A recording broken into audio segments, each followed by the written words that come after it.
The story begins with a young boy named Haruto was bidding farewell to his childhood friend, Miyaru, as he went on a journey. Miyaru couldn't help but shed tears, pleading for him to stay. In a sudden flashback, Haruto, reminisces about riding a bus. Tragically, the bus collides with a train, and Haruto and the other passengers meet a tragic fate. As he regains consciousness, Haruto finds himself in the body of a malnourished boy named Ryo. His memories are a jumbled mix, leaving him uncertain if he's still Haruto from Japan or this wretched-looking boy, Ryo. Confused and wondering if it's just a feverish dream, he encounters a group of men in the room who call him Ryo. They selfishly enjoy their food, ignoring the starving Ryo and complaining about his odor. Ignoring their taunts, Ryo focuses on finding food and discovers berries in the bushes. Memories of being a 20-year-old student from Japan resurface, but Ryo knows he must embrace his current identity as a poor boy in Beltran. His mission to avenge his mother's murder drives him forward, remembering their humble life as immigrants with dark hair. In the slums, Ryo encounters 4 people in white robes looking for a girl with purple hair. Among them is Celia, a white-haired girl who politely questions him. Though he hasn't seen the girl, Celia senses Ryo's strong magical powers and thanks him with a bag of coins before leaving. Back at the house, Ryo is attacked by a masked man. Fortunately, the bag of coins protects him, but as he prepares to retaliate, time stops, and a pink-haired girl appears in an ethereal projection. She teaches him how to use magic, and Ryo combines this newfound power with memories of martial arts from Haruto, knocking out the masked man. Investigating the noises, Ryo finds a purple-haired girl in a bag. She asks him to take her to the royal castle but faints upon seeing the unconscious kidnapper. Ryo agrees and heads towards the castle, but the people from earlier mistake him for a kidnapper, leading to his interrogation. In the house where Ryo was attacked, royal guards inspect the scene, finding the masked man conscious. A mysterious hooded man intervenes, causing the suspect's demise. In the castle dungeon, Charles, the vice captain of the knights, tortures Ryo, accusing him of kidnapping the princess. Ryo maintains his innocence. The purple-haired girl, Princess Flora, wakes up in her room, and Celia and Vanessa fill her in on the events. Convinced of Ryo's innocence, she requests to see him in the dungeon. Celia and Vanessa are shocked at Charles' brutality towards Ryo, and Flora uses her magical abilities to set him free. Ryo passes out but later awakens in a palace room where Celia apologizes for the guards' actions. The king and queen thank him for saving Princess Flora. As a gesture of gratitude, Ryo is offered admission to the prestigious Beltran Royal Academy, which he gladly accepts. However, Ryo feels out of place among the noble students due to his commoner background. Seeking help, he turns to Celia, a teacher at the academy, and asks her to teach him how to read and write. Despite her young age, Celia is exceptionally brilliant and assists Ryo with his studies. In the midst of tutoring, Celia notices that Ryo excels in assignments, and she reveals that Princess Christina is the only other classmate with the same level of accuracy. To help Ryo improve, Celia suggests some children's novels for him to read. During combat lessons and sword fighting, Ryo's martial arts knowledge from his past life as Haruto shines through, impressing the instructor who offers him a spot in the Royal Knights. Ryo politely declines, choosing to focus on his new life. 5 years pass, and Ryo is selected to represent the Beltran Royal Academy in a tournament against the Royal Guards. However, another student named Alphonse is unhappy with the choice, belittling Ryo due to his peasant background. Despite such treatment, Ryo remains determined and continues to make tremendous progress at the academy. One day, Ryo helps Celia in the library, and she praises his growth. They share a light-hearted moment, teasing each other about their appearances. Ryo confides in Celia about his desire to travel to his parents' homeland in the Guma region after graduation. Feeling ostracized by his peers, he longs to discover his roots and embark on a new journey. The exhibition tournament between the Beltran Royal Academy and the Royal Guards begins, with Ryo facing Charles, the vice captain who had tormented him 5 years ago. Ryo remains unfazed by Charles' attempts to intimidate him and faces him with determination for revenge. In the intense duel, Ryo counters Charles' attacks and emerges victorious, leaving Charles disappointed. After the match, Charles confides in an ominous blue-haired man, the ambassador from the Praxia Empire. The ambassador takes an interest when he learns of Ryo's involvement in the incident with Princess Flora 5 years ago. This ambassador is the same hooded figure who had crushed the red crystal, leading to the demise of the masked assailant. In another class, Celia teaches about magic, and the students attempt to cast a spell to create a sphere of light. Ryo faces ridicule from other royal students when he struggles with the same type of magic they use. However, Ryo possesses a unique and special kind of magic different from theirs. He chooses to keep this ability hidden to avoid unnecessary attention. In the days following the incident in the forest, Ryo is nowhere to be found, and he is believed to be missing at the school. Celia overhears Duke Stuart's father announcing publicly that Ryo pushed Princess Flora off the cliff, even though he knows it was actually Stuart who did it. Later, Ryo discreetly visits Celia in her lab, and she's relieved to see that he's okay. She informs him about the Duke's plot and is furious about it, but Ryo remains unfazed and believes that nobody would believe him. To avoid further problems, he decides to travel to the Iguma region, where his ancestors lived, and promises to meet Celia again in the future. After saying his goodbyes, Ryo embarks on his journey. After traveling for 3 days, Ryo arrives in the kingdom of Galark and reaches a market town to get some food. Unbeknownst to him, someone is following him. Once he's done buying food and condiments, he continues his journey through the forest. There, he encounters an unconscious beast girl. When she wakes up, she tries to spit a poison spike at him, but Ryo kicks her away and realizes that she has animal ears, making her a beast girl. Using his magic, he neutralizes the poison. The beast girl, named Latifa, declares that she wants to kill him and attacks him with her knives, but Ryo manages to subdue her and calm her down with a spell. Ryo notices a collar of submission on Latifa's neck and quickly removes it using a magic spell he learned from a book. Through a flashback, it is revealed that Latifa died in the same train accident as Haruto and got reincarnated as a beast girl in the fantasy world. She was captured by the Huguenot family and mistreated by Stuart Daly. After Ryo removes the collar, Latifa thanks him with tears of joy. She doesn't know much about her master, but Ryo quickly connects the dots and realizes that Stuart from the Royal Academy is the same Stuart who mistreated her. Latifa promises not to try to kill Ryo anymore, and he sets her free from her restraints. She asks to follow him on his journey as they both head east, leading to a place called the Wilderness, where beast people and demi-humans live together in peace. Ryo agrees, and they continue their journey together, facing dangerous adventures along the way. One night, Latifa starts talking in her sleep about her parents in Tokyo, and Ryo realizes that she died in the same accident as him. However, he chooses not to reveal this fact to her. Some nights later, when Latifa has a nightmare, Ryo calms her down with a magic spell. He notices the fire outside their camp suddenly goes out, and he sees a large wolf that disappears into a blinding ray of light. 3 demi-humans surround their hut and mistake Ryo for kidnapping Latifa, leading to an attack that renders him unconscious. Ryo eventually wakes up tied to a bed by the demi-humans. Latifa wakes up too and rushes to check on him. Realizing their mistake, the demi-human girls apologize and remove his restraints. Ursula, among them, also apologizes and invites him to stay in the room to recover. The next morning, Ryo finds himself in the village where the demi-humans took him. Ursula, the leader, shows him around, taking him to the ward tree, where Dryas, the spirit of mighty trees, resides. Then, they meet Dominic, a dwarf, and Sildora, an elf, in a conference room. The elders apologize for the misunderstanding and thank Ryo for saving Latifa from slavery. As a gesture of gratitude, they ask what he would like in exchange. Ryo requests to stay in the village and learn about spirit arts and traditions. The elders happily accept his requests. Later, they encounter a green-haired girl named Dryas, the spirit of the world tree, who senses Ryo's spirit inside him. She presumes that he made a contract with a spirit, although Ryo doesn't remember anything of the sort. Dryas confirms his immense magical energy and tells him there's a spirit sleeping inside him.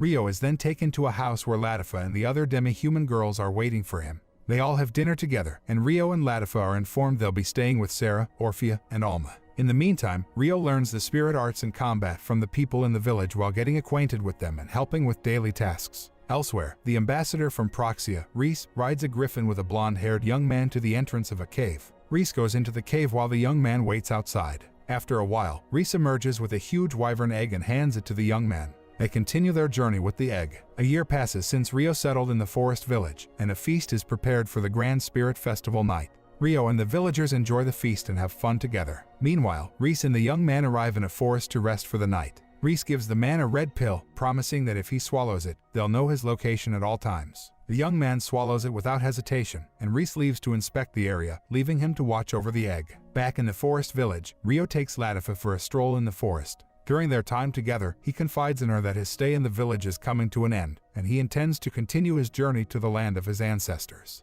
He expresses concern for the danger ahead and hesitates to let her follow him, not wanting to put her in harm's way. However, Latifa becomes upset, expressing her desire to be with him. Meanwhile, in the village, the elders call for a meeting as they sense a large swarm of wyverns heading in their direction. In the wyvern cave, Reese steals the remaining eggs and transports them elsewhere. The demi-humans spot the blonde boy in the forest and decide to investigate. He becomes intimidated and flees on a griffin, but the wyverns start chasing after him, heading toward the village. In the cave, Reese crushes a red stone similar to the one the young boy swallowed earlier, causing the boy to die in midair. Observing the situation, Sarah summons a spirit wolf, and Alma rides it to confront the wyverns. In the meantime, heartbroken Latifa wanders through the forest and encounters the wyvern egg dropped by the young man, which breaks before her. The largest wyvern appears, and in a fit of rage, it tries to kill Latifa with a massive fireball. Alma comes to her rescue, summoning a large lion spirit, but even their combined efforts fail to defeat the wyvern. Latifa gets trapped, but just as the wyvern is about to attack, Rio appears and saves her, flying her to safety. As the situation unfolds, Rio and Latifa find themselves in the midst of a perilous and unpredictable journey where danger, spirits, and powerful forces converge. Their bonds with each other and the spirits they encounter will play a crucial role in determining their fate as they face new challenges and continue to uncover the mysteries of this fantasy world. Ryo, using his enhanced powers, takes on the wyvern in a fierce battle, countering its fiery attack with a powerful energy ball, ultimately defeating it. The other wyverns retreat, leaving the demi-humans astonished at Ryo's prowess. The next day, Latifa finally accepts Ryo's departure and reveals that she was once a human from Japan who died and reincarnated into this fantasy world. Ryo acknowledges his own reincarnation and bids farewell to the elders and villagers who gift him various items, including a mithril sword, armor made from wyvern skin, potions, medicines, food, and a magical storage device. 2 weeks after arriving in the Iguma region, Ryo still hasn't found any information about his parents. He arrives in the village of Karasuki, where he meets Chief Yuba, who turns out to be his grandmother. Yuba confirms that Ryo's parents, Zen and Iam, had left the village years ago for reasons she can't disclose yet, and asks him to stay until she's ready to reveal more. Ryo agrees and discovers that both Yuba and his cousin Ruri can also use spirit magic. Over time, Ryo helps with chores and becomes popular among the villagers. He accompanies Ruri's friend Seo and her brother Shin for hunting in the forest. While Shin struggles to catch anything, Ryo displays incredible talent as a hunter, which triggers Shin's jealousy. Despite this, Ryo continues to assist the villagers and becomes well-liked. Yuba asks Ryo for a favor to escort traders traveling to the royal capital to sell rice. While agreeing to help, they overhear a heated argument between Shin and an arrogant man named Gon. Gon, the son of the leader, demands to stay at Yuba's house while his cart is being repaired for transporting goods to the capital. During a heated argument, God boldly proclaims that one day he will marry Ruri, considering she's Yuba's only heir. This statement angers Shin, who impulsively attacks Gon with a punch. Unfortunately, Shin's efforts are in vain as he is swiftly overpowered and choked by the bigger man. Yuba intervenes and stops the one-sided fight, assuming it was a misunderstanding. She allows Gon to stay in a guest house until his cart is fixed, to keep him away from Ruri's potential harm. She also lets Seo stay in her house. Later that night, Rio meets with Ruri and gives her a redstone amulet, explaining that it will protect her. In the guest house, Gon spends time with his slacker friends, drinking and chatting. They reveal that they intentionally broke the cart to have an excuse to stay in Karakusi village while plotting something wicked. The following day, a kind man named Hayat arrives on a horse. He introduces himself as a tax examiner and, with his helpers, inspects the villagers' crops. Yuba hosts him for dinner that night. However, Gon sneaks into Ruri and Seo's room while they are asleep, attempting to carry out his nefarious plan. Ryo arrives in time to prevent it, as the amulet he gave Ruri allowed him to sense Gon's presence. Rio confronts Gon and severely beats him, driven not only by the invasion of the girl's room but also by reminding him of the man who killed his mother. Hayat arrives to heal Gon's injuries and promises to take him to a prison camp the next day. Lost in thought, Rio realizes he has forgotten about his mission to avenge his mother due to the blending of Haruto's memories and personality with his own. The next day, he apologizes for his violent behavior, and everyone thanks him for saving the vulnerable girls. As promised, Hayat takes Gon and his companions to the prison camp. Yuba gives him a letter to deliver to his father, Lord Juki. Meanwhile, Shin, Dola, Seo, and Ryo embark on their journey to the royal capital to sell their rice. Upon arriving in the capital, they find a place to stay, while Dola, Shin, and Ryo go to a restaurant for drinks. Afterward, Shin personally thanks Ryo for rescuing his sister from Gon. Shin decides to take Seo to the market and buys her a hair decoration as a thank you gift. This kind gesture leads Seo to realize her growing feelings for Ryo, making her question if she's falling in love with him. Meanwhile, Hayat delivers Yuba's letter to Lord Juki, which surprises him greatly. He invites Ryo to his house, where he reveals that he and his wife Kyoko once served as attendants to Ryo's mother, Iam, who was once the daughter of the royal family of Karasuki. 20 years ago, during the war with the Rokuran Kingdom, Zen, Ryo's father, served as a soldier in the Karasuki army. His exceptional sword fighting and combat skills caught the attention of Lord Bucky, who suggested him to become a guard for the Karasuki royal family. After joining the royal guards, Zen's love story with Iam began to blossom. At that time, the Karasuki kingdom initiated a peace treaty with the Rokuran Kingdom, aiming to bring an end to the long-standing conflict between the two nations. During the signing of the peace treaty, the prince of the Rokuran Kingdom became captivated by Iam and ordered his attendant to kidnap her. Zen, however, intervened just in time to save Iam by knocking out the prince. Tragically, the attack accidentally resulted in the prince's death. News of the prince's death reached the Rokuran Kingdom, infuriating their ruler. He ordered that Zen be executed immediately and demanded Iam's hand in marriage as the sole condition for maintaining peace between the two nations. With no other option, Zen and I had to flee the kingdom together. Ryo, listening to the story told by King Juki, found himself astonished to learn that the king and queen were his grandparents. The following day, he visited the royal palace to meet them and introduced himself. During the meeting, Ryo recounted the heart-wrenching tale of how his mother Ayam was brutally murdered by a red-haired adventurer named Lucius. He remembered his early childhood and how Lucius had once been helpful to them after his father's death. However, one day, Lucius suddenly attacked Ryo and forced him to drink a mysterious potion. Ayam bravely intervened to save her son but tragically lost her life at the hands of Lucius, who wore a sinister expression throughout the ordeal. This event completely changed Ryo's life, leaving him in the slums until he eventually encountered Princess Flora. With a determination to avenge his mother, Ryo is supported by King Hamura to prepare for his quest. As part of his preparation, Ryo is tasked to spar with Duki, Karasuki's strongest warrior. The intense duel initially appears to be evenly matched, but when King Hamura increases the stakes, Ryo surprises everyone with his clever water spell that counters Duki's powerful attack, leading to his victory. Impressed by Ryo's display, King Hamura concludes that no further training is required. Ryo returns to the small village, revealing to Ruri that they are cousins and that he is a prince of the Karasuki kingdom. He shares his plan to leave the village in a year to return to the land where he grew up, but in the meantime, he cherishes spending more time with them and the villagers. Over the next 6 months, Ryo continues to assist the villagers with various tasks. One day, while planting rice on the farm, Ryo opens up to Seo about his upcoming journey. She confesses her love to him, but Ryo believes they cannot be together as he must leave the village soon. Seo breaks down in tears, trying to hide her emotions until Ruri interrupts them. Ryo realizes the impact of his decision on their hearts but remains firm in his resolve. As time passes, Ryo practices his spirit arts daily, growing stronger with each passing day. When he feels more confident, Seo takes him into the forest for a private conversation. She once again expresses her love for him, but Ryo gently explains that their paths are not aligned, as he has to embark on his journey soon. Once again, Ryo finds himself breaking another heart as Seo immediately starts crying upon learning that he is leaving the village. Ruri interrupts them, making Ryo feel the weight of the emotions in the room. Over the next 6 months, Seo dedicates herself to practicing her spirit arts daily, hoping to grow stronger and join Ryo on his journey. Despite her determination, Ryo remains steadfast in his decision, apologizing to her while acknowledging the pain he's causing. When the time comes, Ryo bids farewell to Yuba, Ruri, and the villagers before setting off on his journey alone. At the village's exit, Seo waits for him, finally coming to terms with his departure. They say their goodbyes and promise to meet again someday. Continuing on his journey, Ryo makes a stop at the forest village, where he reunites with Latifa and the other demi-humans. Embracing the warm welcome, Ryo decides to stay in the village for a few months. During his stay, Ryo comes up with a brilliant idea to build a mobile house that he can carry in his space-time storage device. Dominic, impressed by the idea, offers to build the house for him. One day, Ryo wakes up to find a strange, naked pink-haired girl lying beside him in his bed.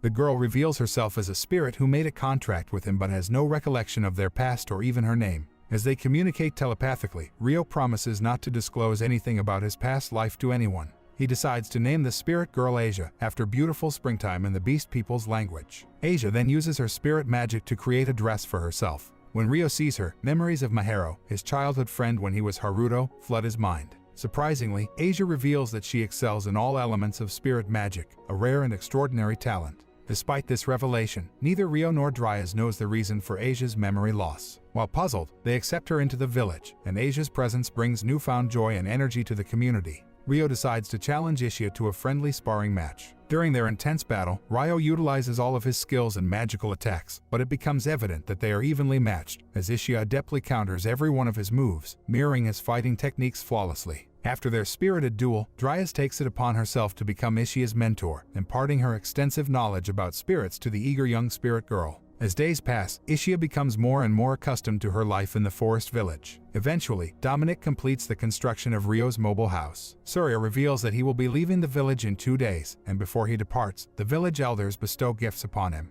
This time, Ursula gives him a teleportation device, allowing him to easily return to the village whenever he wishes. Sildora gifts him earrings that grant him the ability to change his hair color and disguise himself. With heartfelt farewells, Ryo embarks on his journey with Ishia as his companion. Before returning to the land where he grew up, Ryo takes a detour and decides to visit Celia in the kingdom of Beltrum. To avoid recognition, Ryo changes the color of his hair, skillfully maintaining a low profile with his clever disguise. Alongside Ishia, he visits a bakery where they overhear people discussing news about a noble's upcoming wedding parade scheduled for the following day. Under the cover of night, Ryo and Ishia clandestinely infiltrate the Royal Academy where Celia serves as a teacher. With finesse, they manage to elude the guards, silently making their way to Celia's lab. However, to their shock and dismay, they discover that the room is empty, just as Ryo had left it.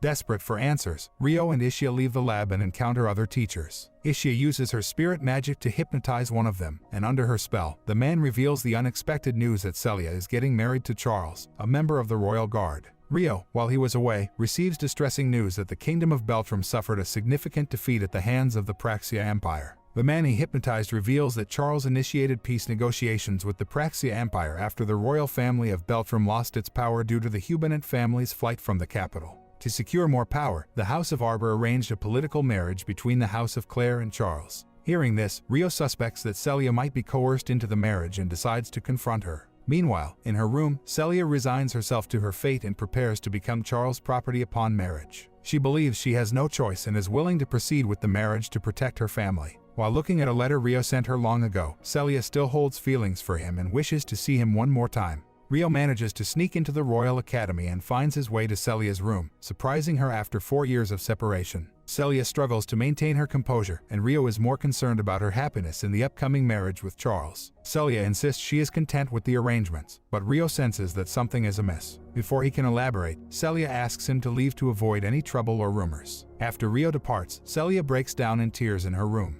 The following day, the wedding preparations are in full swing, and Charles introduces Celia to his 6 other wives, who treat her with disdain as she will be the lowest ranked among them. Princess Christina, who sympathizes with Celia's forced marriage, takes her aside to speak privately. Christina reveals that when Duke fled the kingdom, he kidnapped Princess Flora, leading to the Beltran family's loss of respect and power. Christina promises to do anything she can to help Celia whenever the opportunity arises. The wedding parade commences, and the crowds gather to watch. Disguised, Asia and Ryo are among the onlookers. As Charles extends his hand to Celia, she recalls her conversation with Ryo the previous night, where she dreamt of a different life with him in a distant land. Feeling defeated, she reluctantly takes Charles' hand, believing she will soon be nothing more than a puppet. Suddenly, they hear shouts from the guards to halt. Ryo, in disguise, rushes toward the wedding coach. The guards attempt to stop him with a human blockade, but he effortlessly breaks through with a powerful wind attack.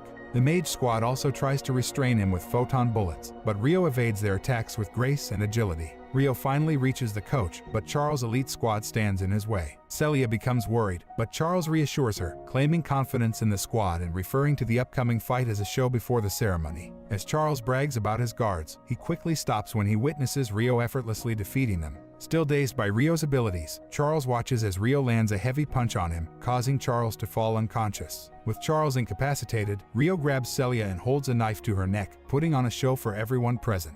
The onlookers become enraged, but Ryo telepathically communicates with Celia, assuring her that he won't harm her. He reveals that he knows she's not willing to go through with the wedding and asks her if she truly wants to proceed. Ryo is determined not to lose someone important to him, drawing strength from memories of his mother. At first, Celia is hesitant, but Ryo persuades her to admit her true feelings. She confesses that she wants him to end the wedding and take her away. Hearing her confession, Ryo immediately acts on the plan and kidnaps Celia, instructing her to play along with the act. Carrying her in his arms, Ryo runs away, pursued by the guards and mages. In the dark alley, Ryo hands Celia over to Asia, who plans to escape the royal capital with her and meet up with Ryo later at a rendezvous point. Meanwhile, Ryo returns to the streets to face off against all the guards, skillfully avoiding lethal force. Alfred, the strongest knight in the kingdom, emerges to challenge Ryo with a magic-coated sword. Ryo and Alfred engage in a fierce battle, with Ryo blocking and dodging Alfred's powerful attacks. Alfred attempts to overpower Ryo with a spell-infused attack, but when the dust settles, Ryo is nowhere to be found.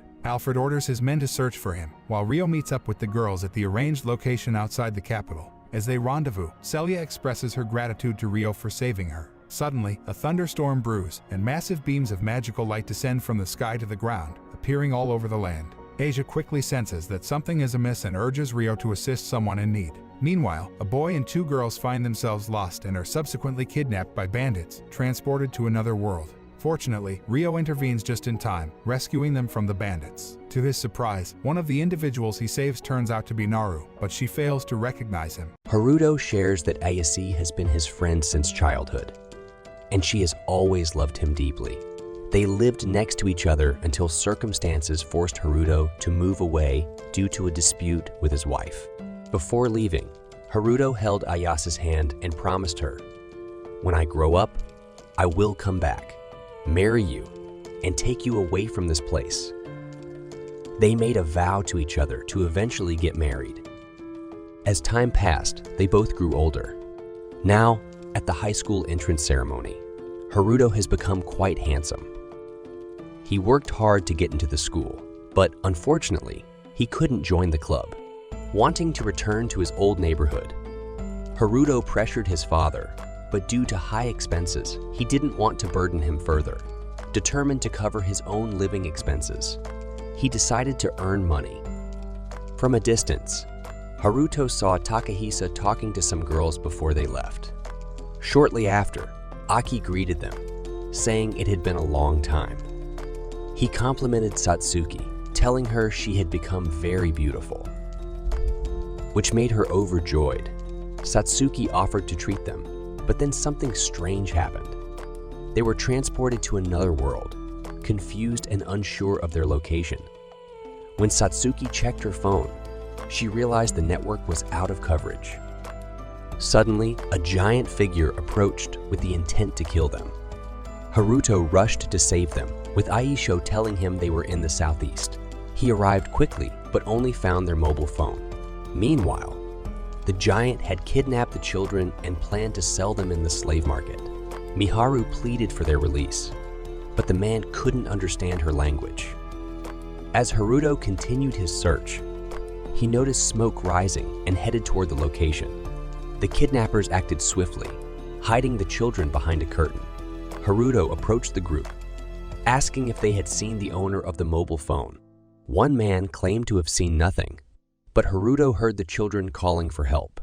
Realizing they were the ones he was searching for, he confronted the gang. The leader ordered his men to kill Haruto, but Haruto unleashed his full strength and skillfully dodged their attacks.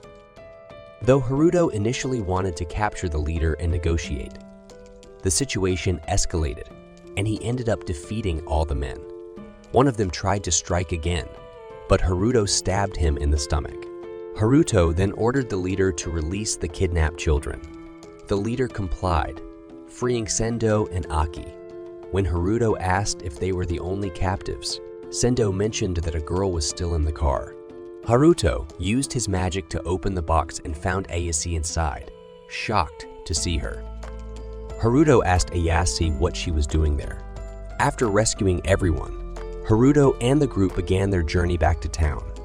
He spoke with Aisha, informing her that he saved the people she referred to and asking her to find him if she knew his location. She agreed and mentioned bringing Celia with her. Once the conversation ended, Ayase thanked Haruto for his help, saying she didn't know what would have happened without him. She introduced herself and Haruto did the same, omitting his family name. Haruto noticed a resemblance between Aki and someone he once knew. Sendo then revealed that he was Aki's brother, which surprised Haruto, who didn't recall having a younger brother or carrying the Amikawa family name. Haruto wondered if his mother had remarried. To explain, Haruto suggested they rest in a spot in the forest, where he could share more about why he lacked a family name.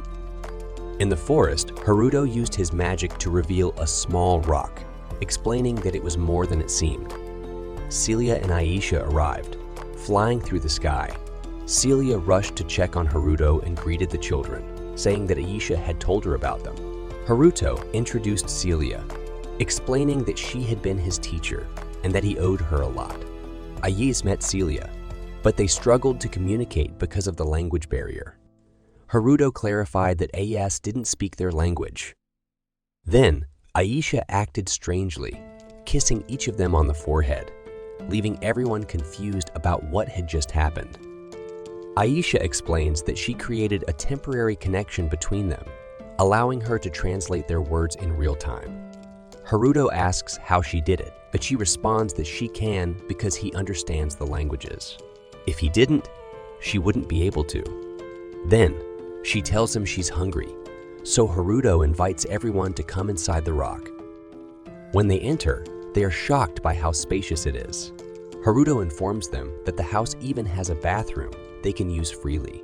The girls head to the bath together, and Celia reveals that Haruto's real name is Ryo, and Aisha is the spirit connected to him, which explains her ability to translate instantly for them. Masato remarks that they've arrived in a fantasy role. playing world, to which Haruto replies that he didn't play many games in his previous life. So he's unsure. The only difference, Haruto adds, is that unlike a game, there's no reset button. Masato thanks him, saying that without his help, they might have ended up as slaves. Celia also thanks Haruto, exclaiming that the bath was amazing, unlike anything she's experienced before. Haruto, surprised by their new clothes, asks where they got them. Celia explains that Aki gave them the clothes because she thought it would be odd to wear a wedding dress after bathing. The new clothes are light and gentle on the skin, unlike any fabric Celia has seen before. Aki says she bought them for the school entrance ceremony, so they are clean and not dirty. Haruto suggests they buy necessities and offers to cover the daily expenses. They plan to head to Amandi. Celia asks if they could trade her wedding dress for money, but Haruto reassures them that money isn't a concern, and they should relax. As they enjoy their meal, they are amazed by the food and ask if Haruto prepared it all.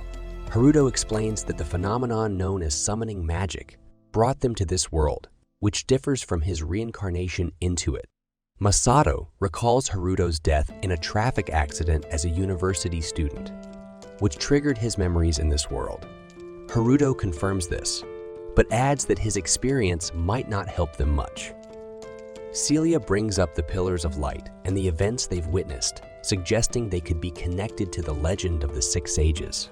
Haruto admits the thought crossed his mind, recalling the prophecy of 6 sacred stones glowing after 1,000 years of war, heroes returning, and leading humanity on behalf of the sages. However, he doubts they are the heroes mentioned in the legend. Ayase mentions they were with others before arriving in this world, and wonders if Satsuki and Takahisa also made it. Haruto thinks it's possible but isn't sure. Ayase expresses her concern for them, saying they were lucky Haruto rescued them, but their normal feelings seem meaningless in this world.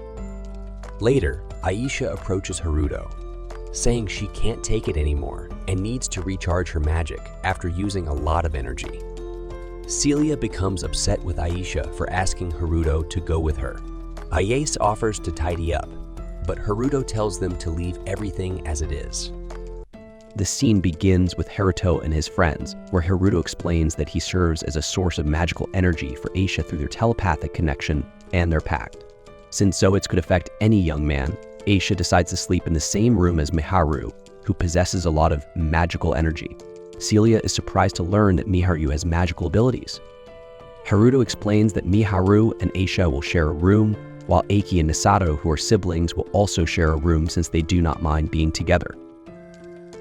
After showing them where they will sleep, Haruto enters his own room. There, he spends the entire night reflecting on how he never expected to meet Miharu in this world. He wonders what she would think if she knew that he holds the memories of Amakawa Hiruta, though he is no longer that person. He now lives as Ryo, having decided long ago to stain his hands with blood to avenge someone. To him, the old Haruto is already dead. Later, Celia enters his room to check if he is awake because she wants to talk. Haruto apologizes for not visiting her sooner, and they sit together to have tea.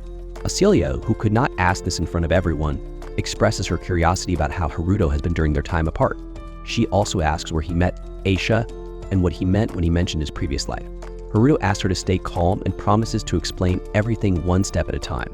First, he addresses the subject of his past life that came up in conversation with Miharu and the others. Haruto reveals that he has memories of another version of himself.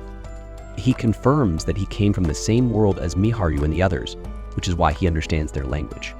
He then asks if Celia remembers when she first met him when he was poor. She responds that, of course, she remembers. Haruto explains that he regained the memories of his past life shortly before that moment. In his previous life, his name was Haruto, and he was 20 years old at the time.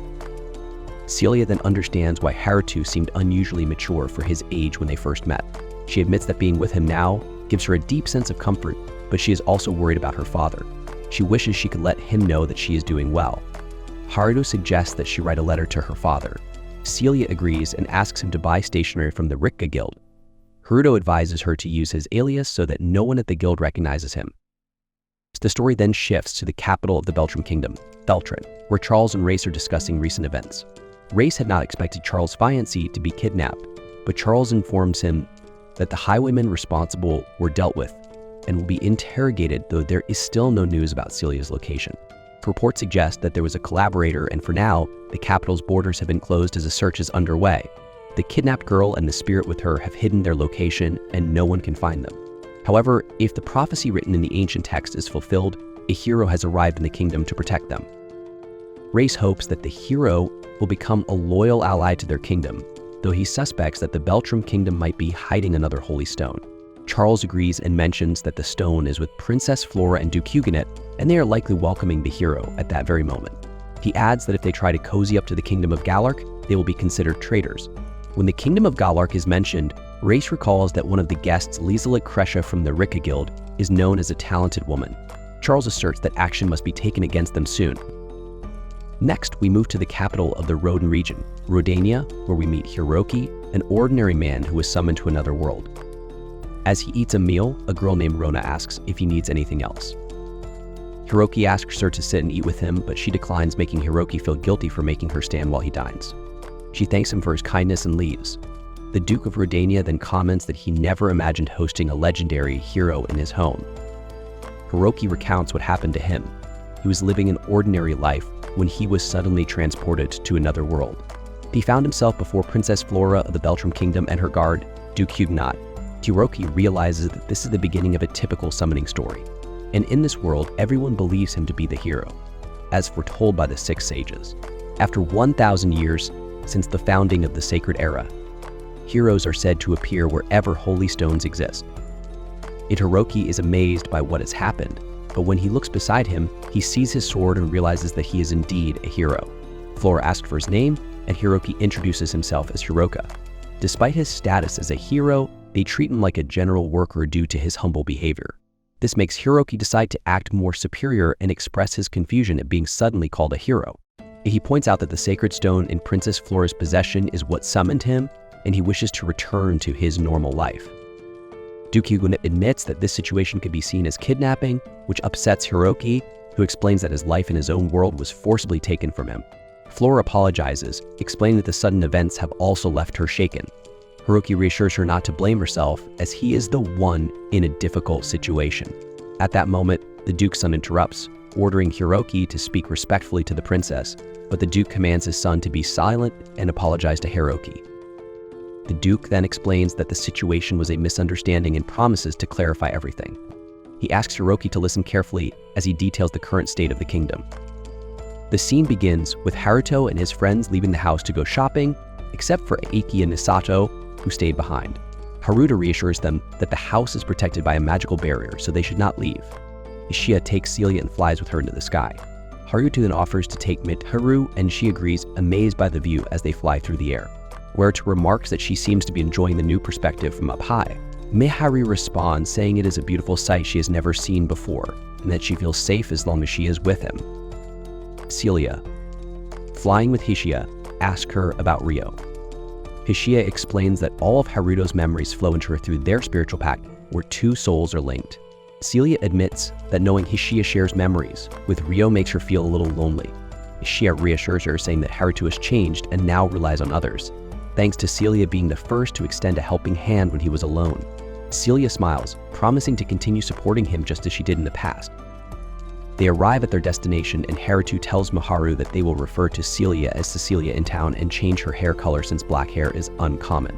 Haruto changes his own appearance and gives earrings to Celia and Miharu. In the bustling commercial city of Galar Kingdom, the group is amazed by the vibrant atmosphere. Celia comments that the city is lively, just as the rumor suggested. They ask Haruto various questions about the area, and he answers, mentioning that the Ricca Guild offers a wide variety of food, including pasta similar to what they have on Earth. They decide to buy some later. At the guild, they are greeted by Chloe, who handles visitor services. Haruto asks Chloe to take care of the girls while he leaves for an hour, and Hishia translates for Miharu. Celia suggests they look for clothes, and Chloe encourages them to try on anything they like. Celia and Miharu eagerly explore, trying on several outfits. Miharu compliments Celia, saying that her outfit suits her well. Meanwhile, Haruto is searching for something in the city but is unable to find it. The scene returns to the girls, where Celia requests stationery and Chloe takes her to get some. When Haruto returns, he asks Miharu if she found anything she liked. Miharu hands him some clothes she picked for him, saying she thought they would suit him. Celia is impressed by her taste, and Haruto thanks Miharu, admitting he had been thinking about getting more casual clothes. Chloe informs Haruto that there is a promotion on men's clothing and offers a discount if he buys a set. Haruto remarks that the Rika Guild is skilled at sales and decides to pick out everything he needs. The scene then shifts to the capital of Beltrum, where a maid informs Liselot that the situation is escalating against the kingdom. Liselot speculates that the Beltrum kingdom wants to control information related to recent events, which has made it difficult for her to manage her business. The maid suggests that Liselot take a break from work and enjoy some leisure time.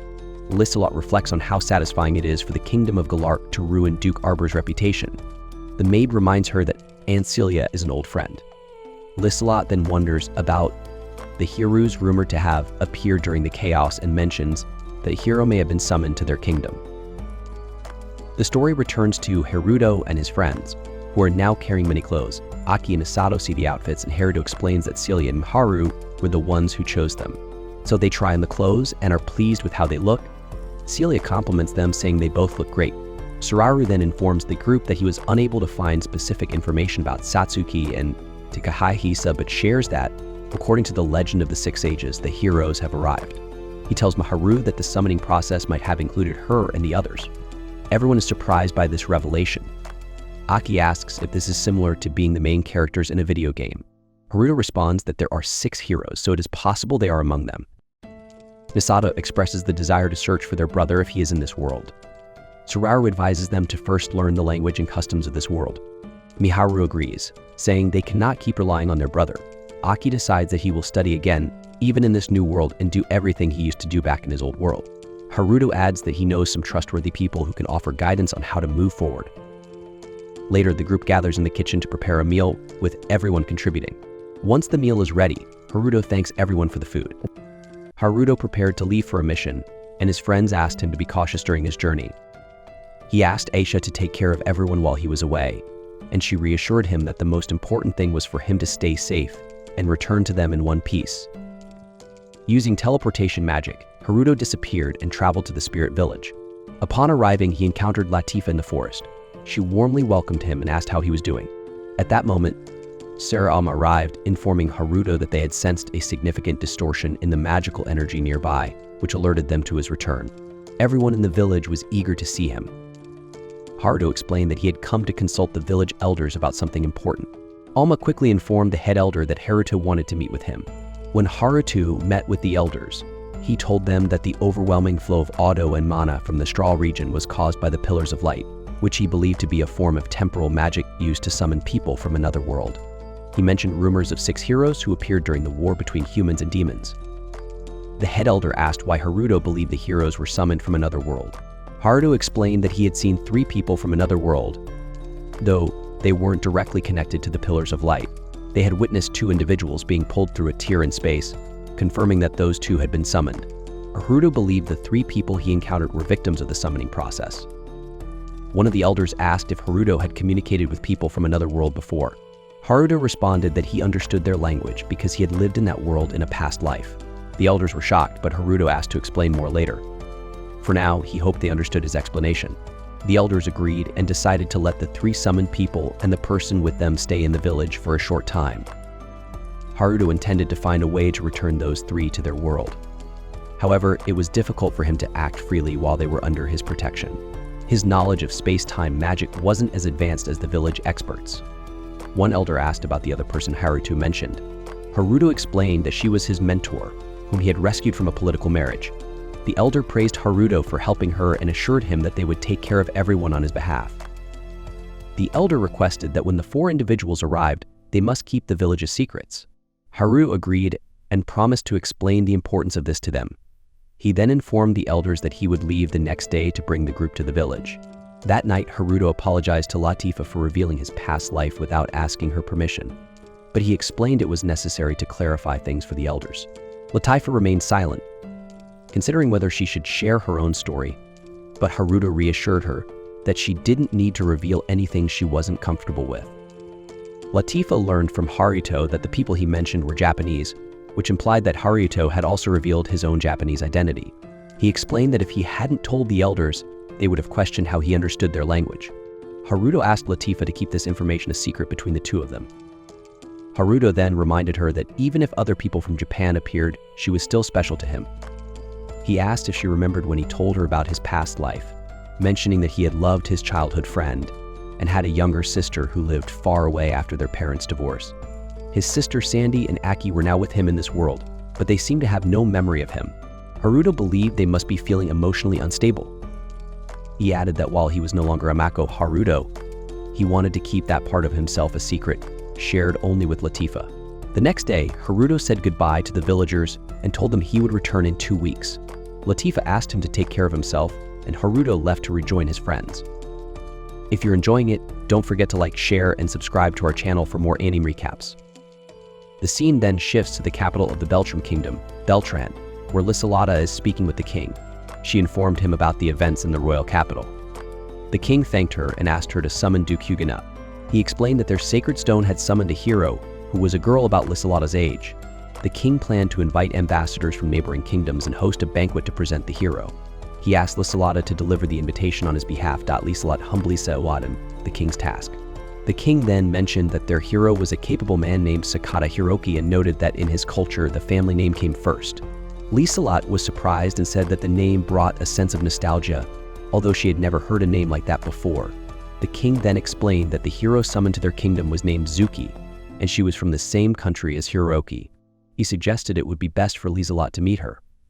The king asked Charlotte to show Zuki the way to the meeting. When they arrived, Zuki welcomed them and expressed her happiness to meet Lysolata. Later that night, the scene shifted to a man speaking with a group of monsters.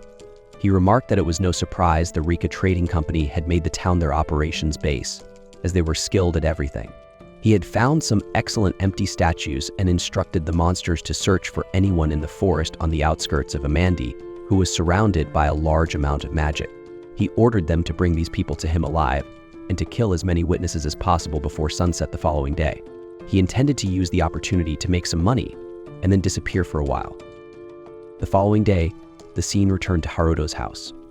Miharu asked Aki when Haruto would return. Aki, clearly frustrated, responded by saying that Miharu had been talking about Haruto since the previous night. She questioned how long they would continue living like this, mentioning that they should have started a new chapter at school and opened a new page in life. Aki also expressed concern about their missing friends and how she hadn't seen their mother or anyone else familiar. Miharu reassured Aki, telling her not to worry. She said they would search for their friends and believed that Haruto was doing a lot for them. All they could do was trust him. Aki then asked Miharu what she thought of Haruto, noting that Miharu usually got nervous around men but acted normally with him. Miharu replied that they relied on him and that she thought he was a kind person. Suddenly, outside the house, they encountered monsters, causing them to panic.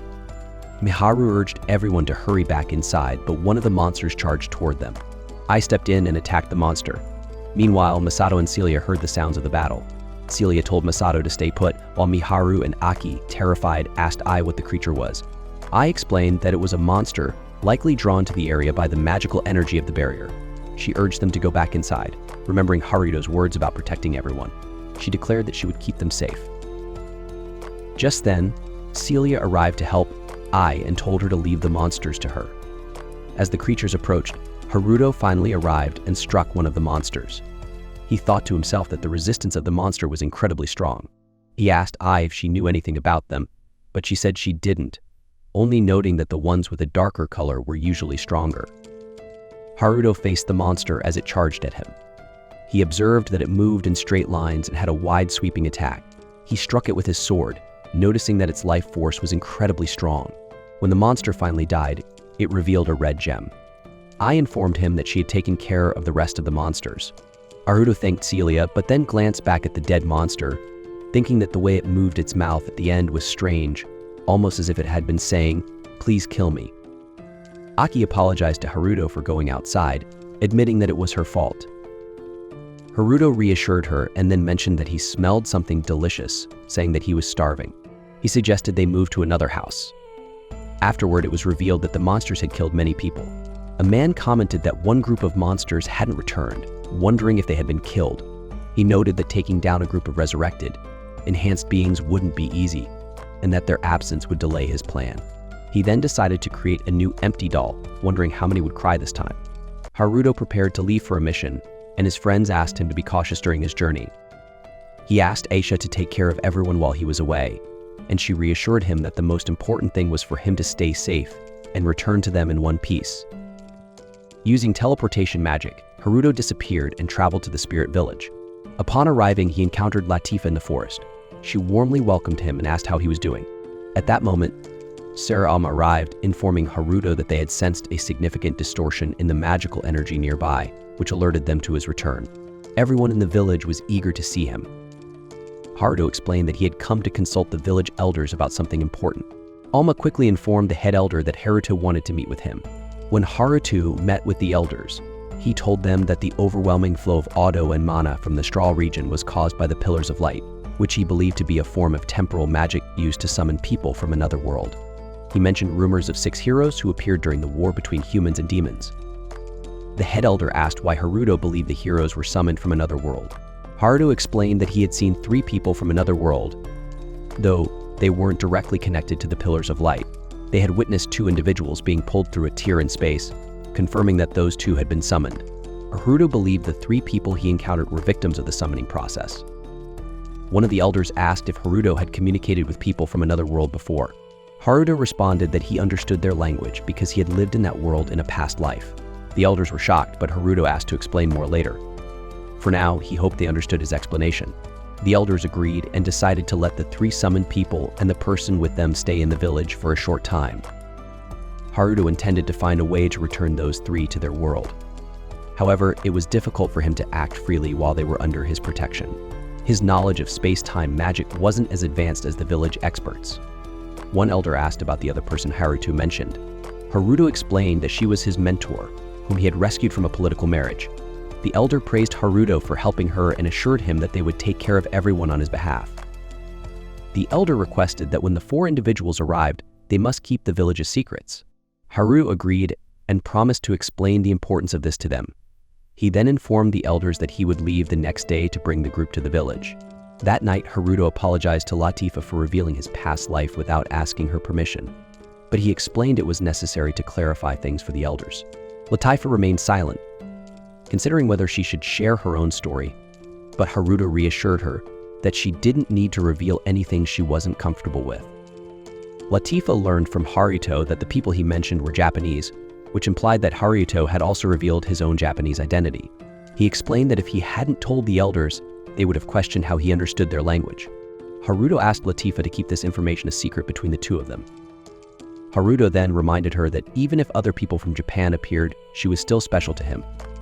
He asked if she remembered when he told her about his past life, mentioning that he had loved his childhood friend and had a younger sister who lived far away after their parents' divorce. His sister Sandy and Aki were now with him in this world, but they seemed to have no memory of him. Haruto believed they must be feeling emotionally unstable.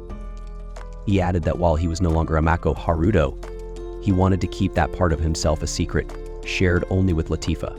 The next day, Haruto said goodbye to the villagers and told them he would return in 2 weeks. Latifa asked him to take care of himself, and Haruto left to rejoin his friends.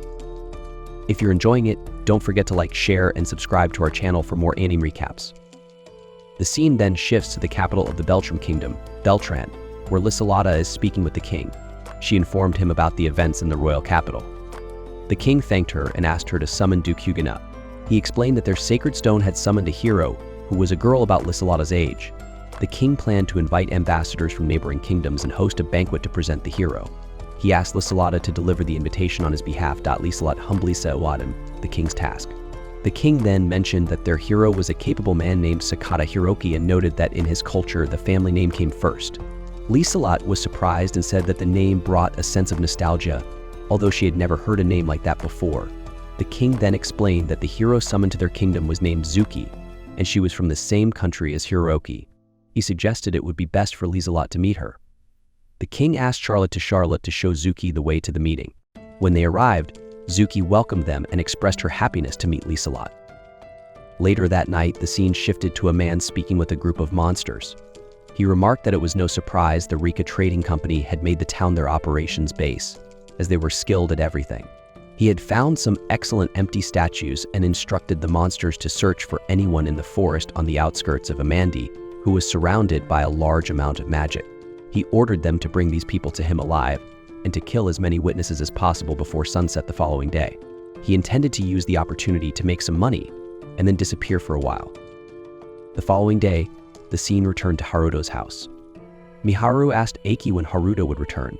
Aki, clearly frustrated, responded by saying that Miharu had been talking about Haruto since the previous night. She questioned how long they would continue living like this, mentioning that they should have started a new chapter at school and opened a new page in life. Aki also expressed concern about their missing friends and how she hadn't seen their mother or anyone else familiar. Miharu reassured Aki, telling her not to worry. She said they would search for their friends and believed that Haruto was doing a lot for them. All they could do was trust him. Aki then asked Miharu what she thought of Haruto, noting that Miharu usually got nervous around men but acted normally with him. Miharu replied that they relied on him and that she thought he was a kind person. Suddenly, outside the house, they encountered monsters, causing them to panic. Miharu urged everyone to hurry back inside, but one of the monsters charged toward them. I stepped in and attacked the monster. Meanwhile, Masato and Celia heard the sounds of the battle. Celia told Masato to stay put, while Miharu and Aki, terrified, asked Ai what the creature was. I explained that it was a monster, likely drawn to the area by the magical energy of the barrier. She urged them to go back inside, remembering Haruto's words about protecting everyone. She declared that she would keep them safe. Just then, Celia arrived to help Ai and told her to leave the monsters to her. As the creatures approached, Haruto finally arrived and struck one of the monsters. He thought to himself that the resistance of the monster was incredibly strong. He asked Ai if she knew anything about them, but she said she didn't, only noting that the ones with a darker color were usually stronger. Haruto faced the monster as it charged at him. He observed that it moved in straight lines and had a wide sweeping attack. He struck it with his sword, noticing that its life force was incredibly strong. When the monster finally died, it revealed a red gem. I informed him that she had taken care of the rest of the monsters. Haruto thanked Celia, but then glanced back at the dead monster, thinking that the way it moved its mouth at the end was strange, almost as if it had been saying, "Please kill me." Aki apologized to Haruto for going outside, admitting that it was her fault. Haruto reassured her and then mentioned that he smelled something delicious, saying that he was starving. He suggested they move to another house. Afterward, it was revealed that the monsters had killed many people. A man commented that one group of monsters hadn't returned, wondering if they had been killed. He noted that taking down a group of resurrected, enhanced beings wouldn't be easy, and that their absence would delay his plan. He then decided to create a new empty doll, wondering how many would cry this time. This brings an end to our episode. Thanks for watching. The next morning, a dragon soared over Nor, the land of Decretia. Nearby, a ship's captain spotted it, and sensing danger, chose to make an emergency landing. Lysila praised his wise decision, and the captain felt honored by her words. Meanwhile, Arya pointed out what looked like the enchanted airship of Duke Huguenot's family. Soon the Duke, along with Baronet Boxa and the hero Sakata Hiroki, greeted the crew. Hiroki asked if Lysila had met the hero of Beltram, and she confirmed she had, even delivering an invitation to him. Curious, she asked why so many were gathered here. Hiroki explained that Huguenot had business in Galark and was stopping in Amand, so he accompanied him. However, they'd encountered a dragon in the sky. Huguenot said they needed a meeting to share information, and Baronet Boxa offered his mansion, though he worried it might be too small. Meanwhile, Rio and his group admired Marcus Roden's land. Though his lord had been exiled from the royal capital, Rio was impressed by the lively place.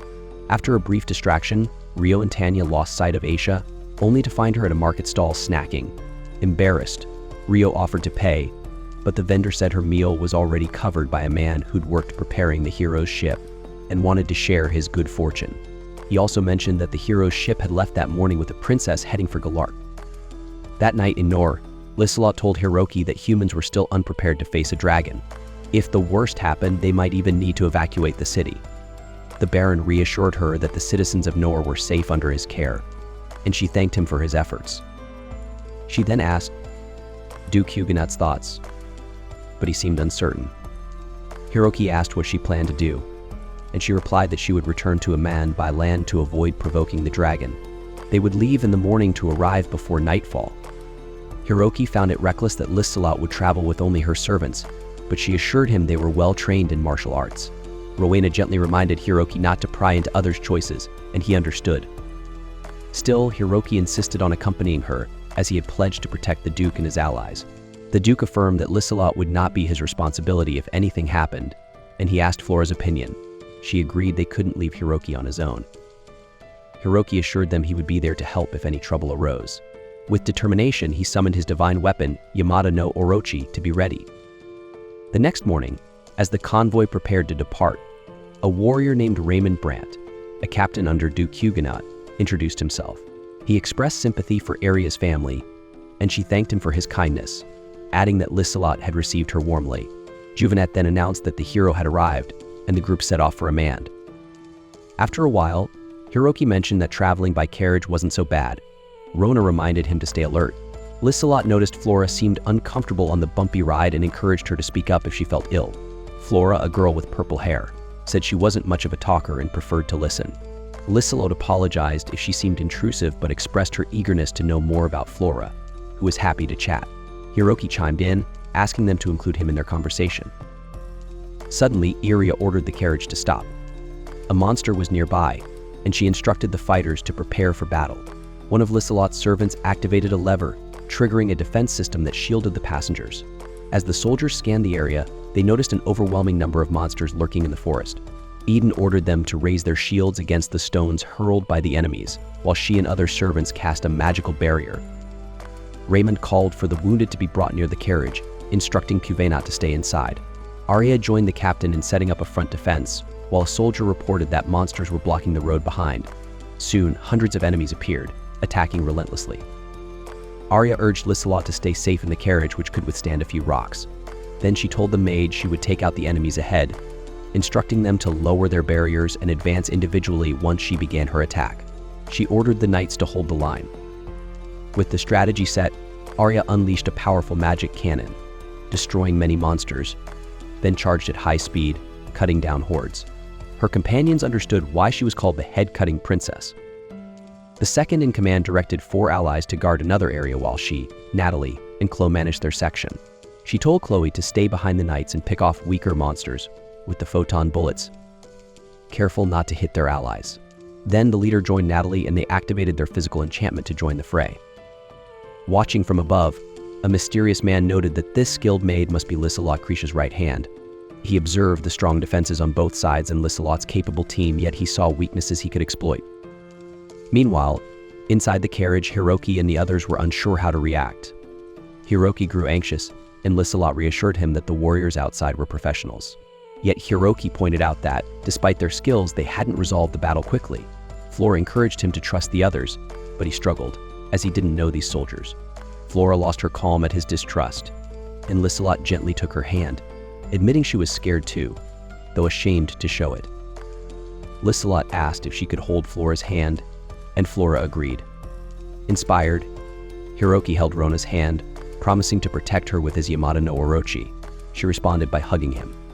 Suddenly, a heavy object struck the carriage, shaking it violently. At this, Hiroki's patience snapped. He summoned his weapon and stepped outside, bringing Rona with him. Flora suggested she and Lissalot join, but Lissalot told her to wait while she assessed the situation. Exiting, she activated her magical barrier and scanned the monstrous threats lurking in the forest.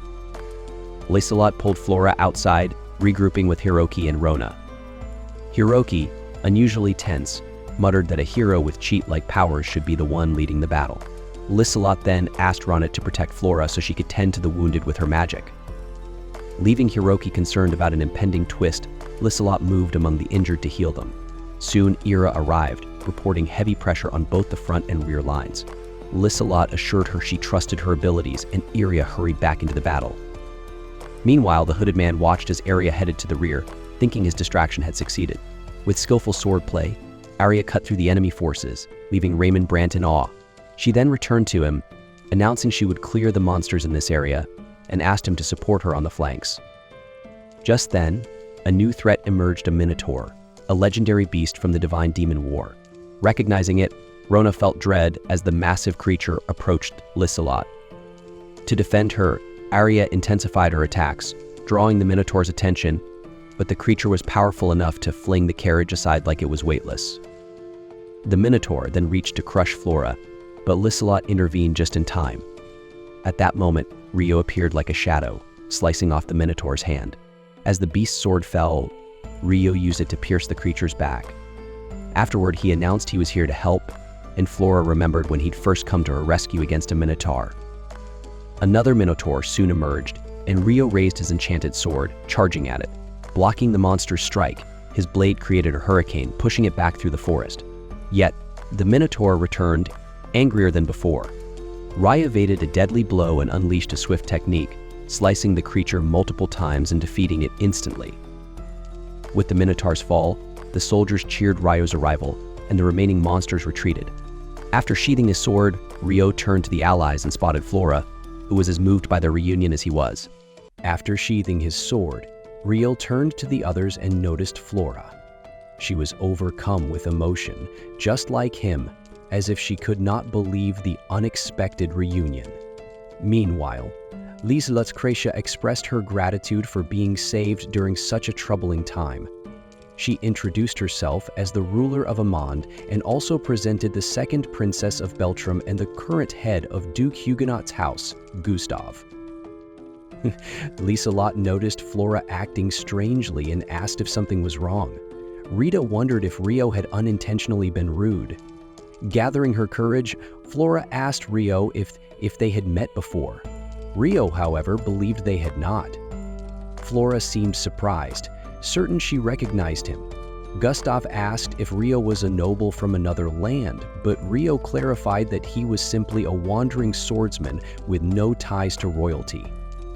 Gustav admired Rio's talent and was pleased to meet such a skilled swordsman. Just then, Chloe and the maids recognized Haruto. Chloe excitedly mentioned helping him at the Rika Guild, and Liselot was surprised to learn that such a remarkable man had been her customer. She bowed to thank him, and the maids followed her lead.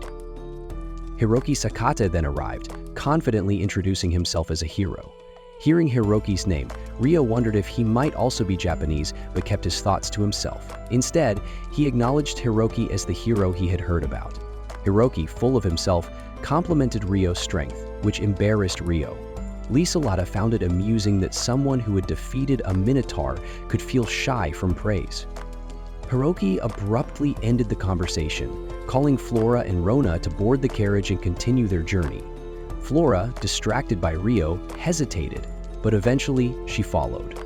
Rio decided not to reveal too much about himself to Flora, but reflected on his unexpected meeting with Liselot, a powerful noble.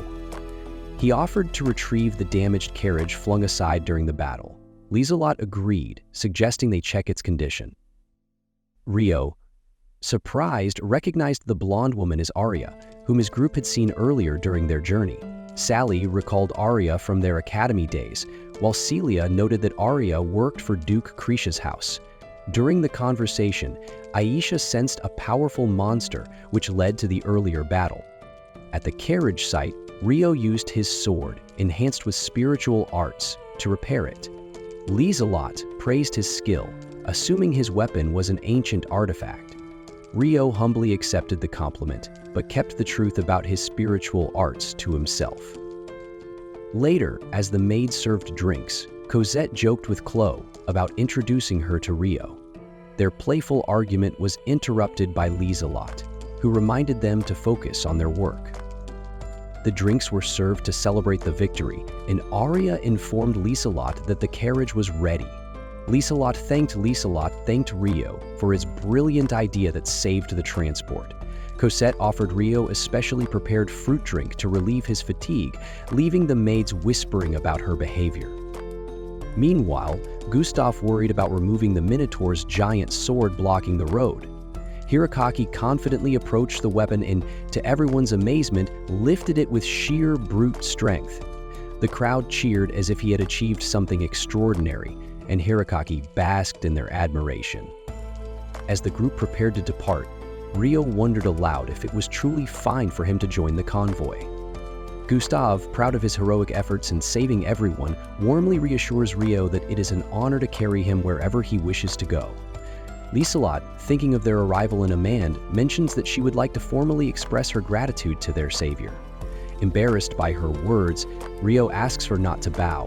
Hiroki agrees, pointing out that someone as important as a ruler should not bow easily to others. Flustered by their reactions, Lieselot quickly apologizes.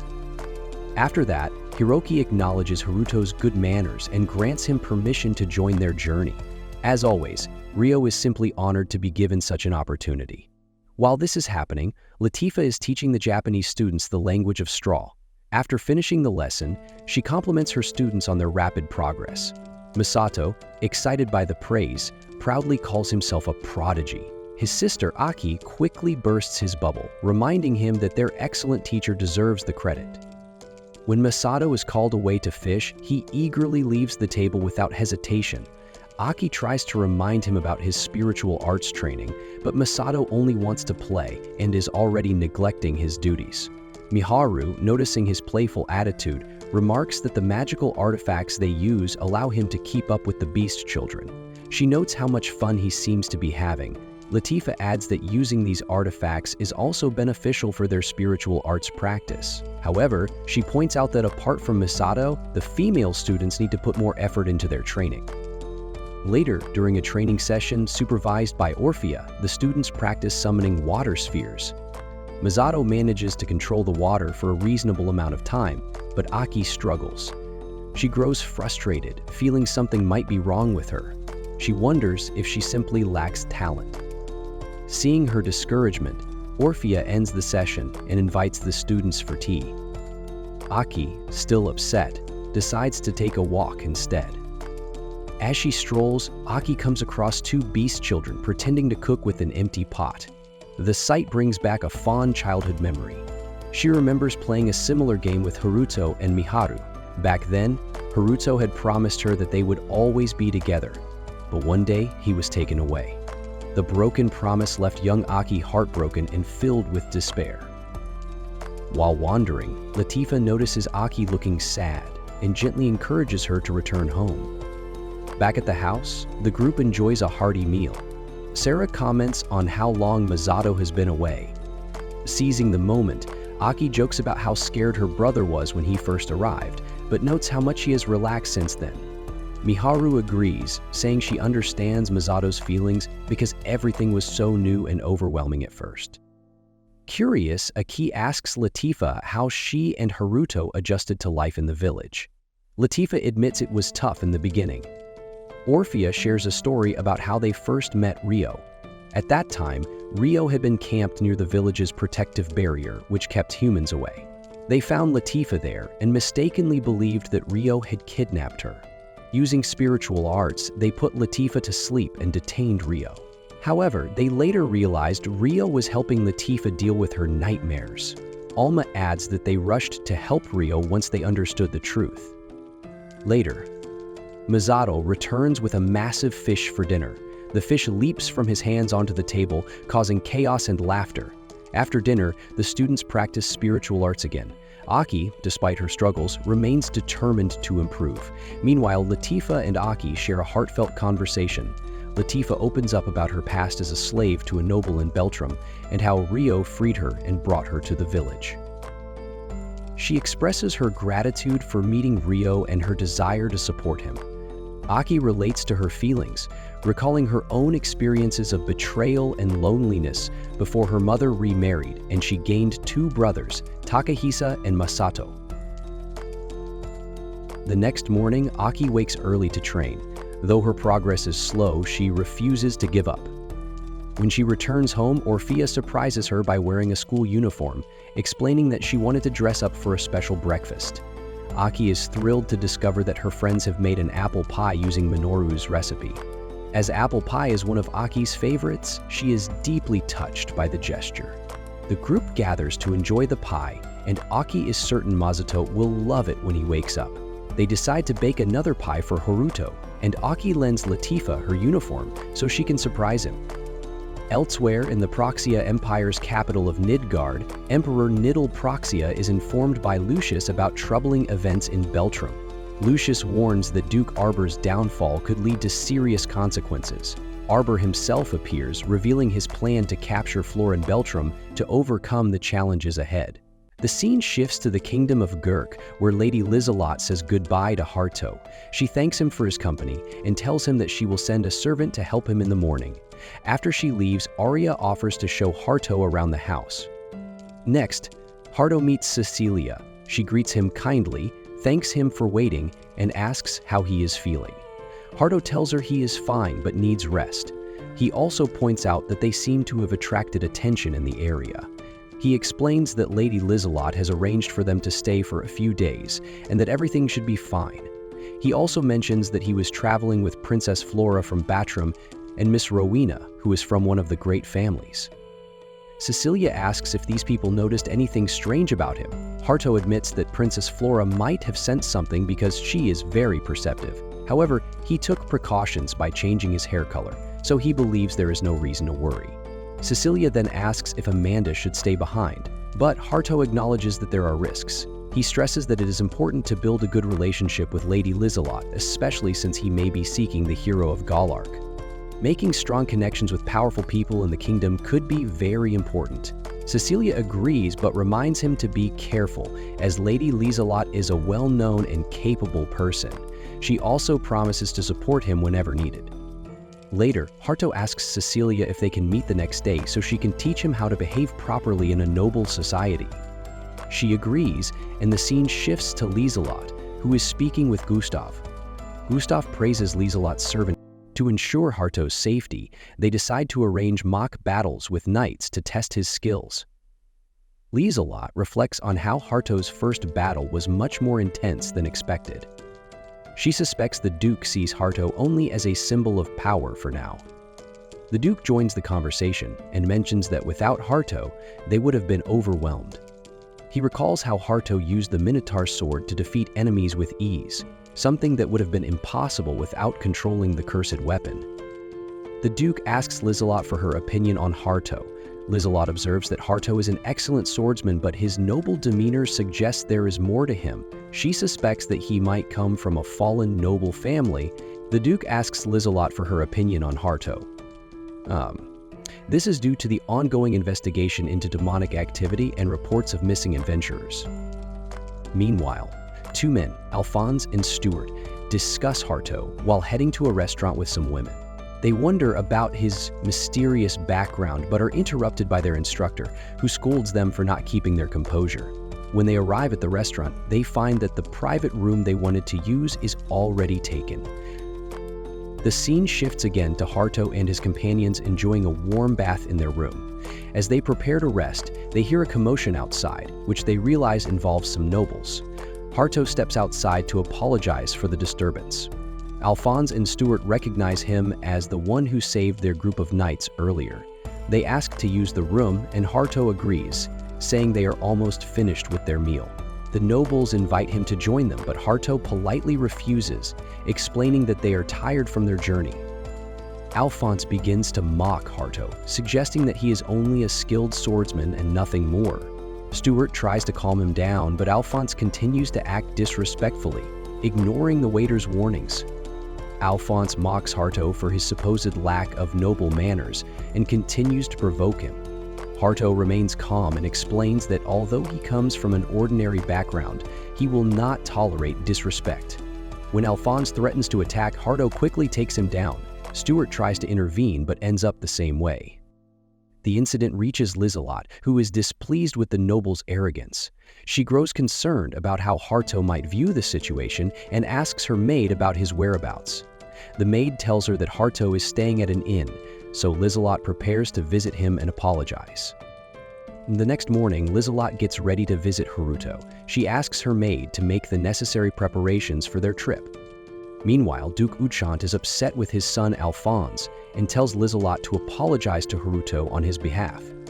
The Duke emphasizes that he trusts Haruto and his abilities. The scene shifts to the Duke confronting Alphonse and Stuart. The Duke, clearly disappointed, scolds his son for his disgraceful actions, despite previous warnings. He announces that because of their behavior, they are now cut off from his wealth. Both Alphonse and Stuart are shocked by this. They protest, claiming they only fought with an ordinary swordsman. The Duke sharply responds, saying that Haruto was no ordinary swordsman. He explains that Haruto killed 3 minotaurs, something far beyond Alphonse's ability. Stuart suggests that if he had been using a cursed sword, he could have done the same.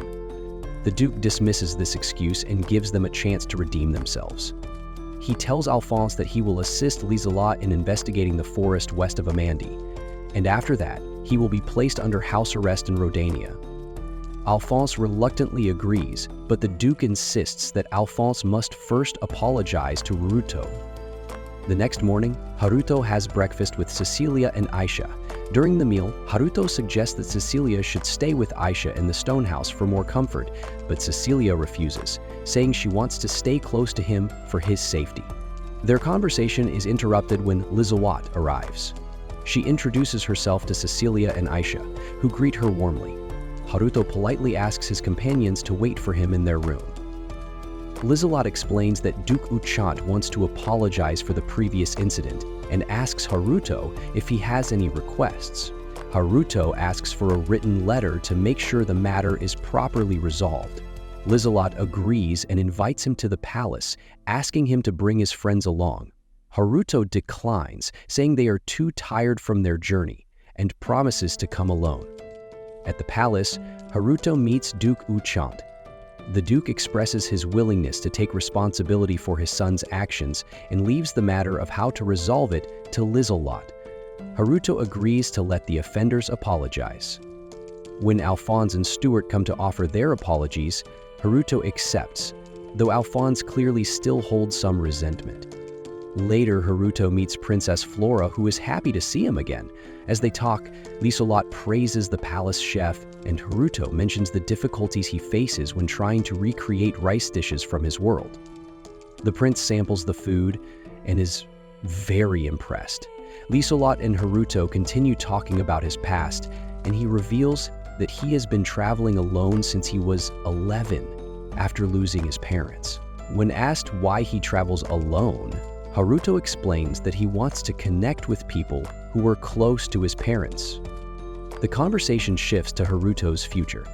Duke Uchant offers him a position in Blunrim, praising his skills and promising a good salary. Haruto expresses interest but doesn't commit right away. The prince comments on the importance of nurturing heroes with the power to shape the future.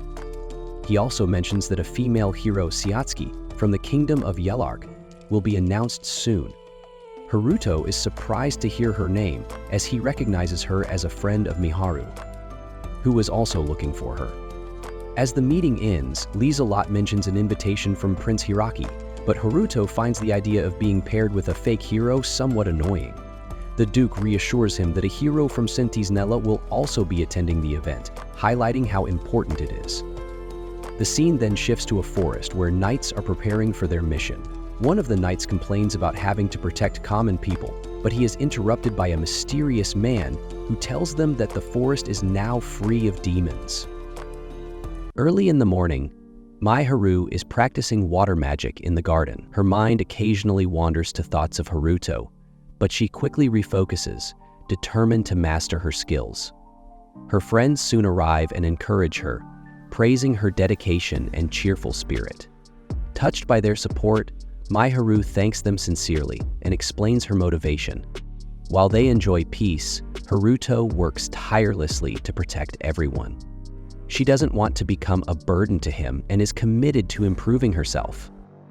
One of her friends compliments her ability to summon water so quickly, noting that her connection with Aisha has greatly enhanced her magical talent. Mai Haru agrees and promises to thank Aisha when she returns. The scene shifts to Aisha, who's in her room. Latifa enters and brings her a cup of special tea. As Aisha takes a sip, she finds it just as delicious as when Haruto makes it. Latifa reveals with a smile that she learned the recipe from him. In the forest where Beltram Knights are patrolling, Duke Seirei approaches them, asking if they are adventurers. The Knights deny this and question his presence instead. Seirei immediately recognizes them as members of Princess Flora's guard, surprising the Knights with his insight. Unfazed by their questions, Seirei declares his intent to challenge them and draws a powerful sword. The knights attempt to subdue him, but Seirei's exceptional strength and speed, enhanced by physical magic, easily overpower them. He defeats their attacks effortlessly, terrifying Alphonse, the captain of the knights. Alphonse orders a retreat to call for reinforcements, but Seirei warns them that he will not stop pursuing them. True to his word, Seirei chases them down repeatedly. In desperation, Alphonse offers Seirei money to spare them. Seirei accepts the offer but makes it clear that his mission remains unchanged. Meanwhile, Haruto is preparing to leave after spending time with Duke Huguenot, Liz, and Flora. Liz thanks him for his assistance and mentions that she will send an envoy to visit him. She also invites Haruto to return to a maid, promising to host a tea party when he does. Haruto agrees with a warm smile and bids them farewell. Later, Liz notices Flora looking troubled as they sit together with Haruki. When asked, Haruki mentions that Flora has seemed distracted since the demon attack, as if something is weighing on her mind. Pressed further, Flora initially denies her anxiety, but grows flustered when Haruki teases that she may be thinking about Haruto. Flora clarifies that she has been trying to decide how best to express gratitude for Haruto's help, emphasizing her role as a representative. Hiroki reassures her, adding that it's natural to feel admiration for someone as remarkable as Haruto, who often inspires strong emotions in those around him. The scene darkens ominously as it shifts to Alphonse witnessing a horrifying event. Nearby knights begin transforming into demons, their bodies grotesquely altered. Paralyzed with fear, the Alphonse begs for mercy. A mysterious figure steps forward, calmly announcing their intent to reshape the soldier's body and soul. They instruct Lucius to assist, though Lucius hesitates, questioning the figure's decisions.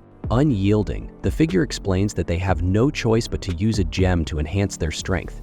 Ignoring Alphonse's frantic pleas, they place the gem into his body.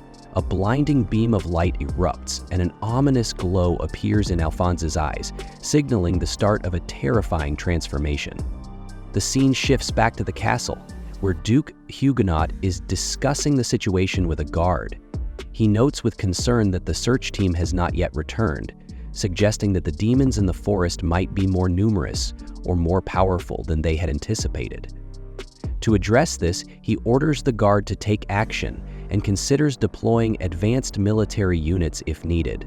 The Duke's worry deepens as he remembers that Alphonse, the knight captain, is part of the missing search team.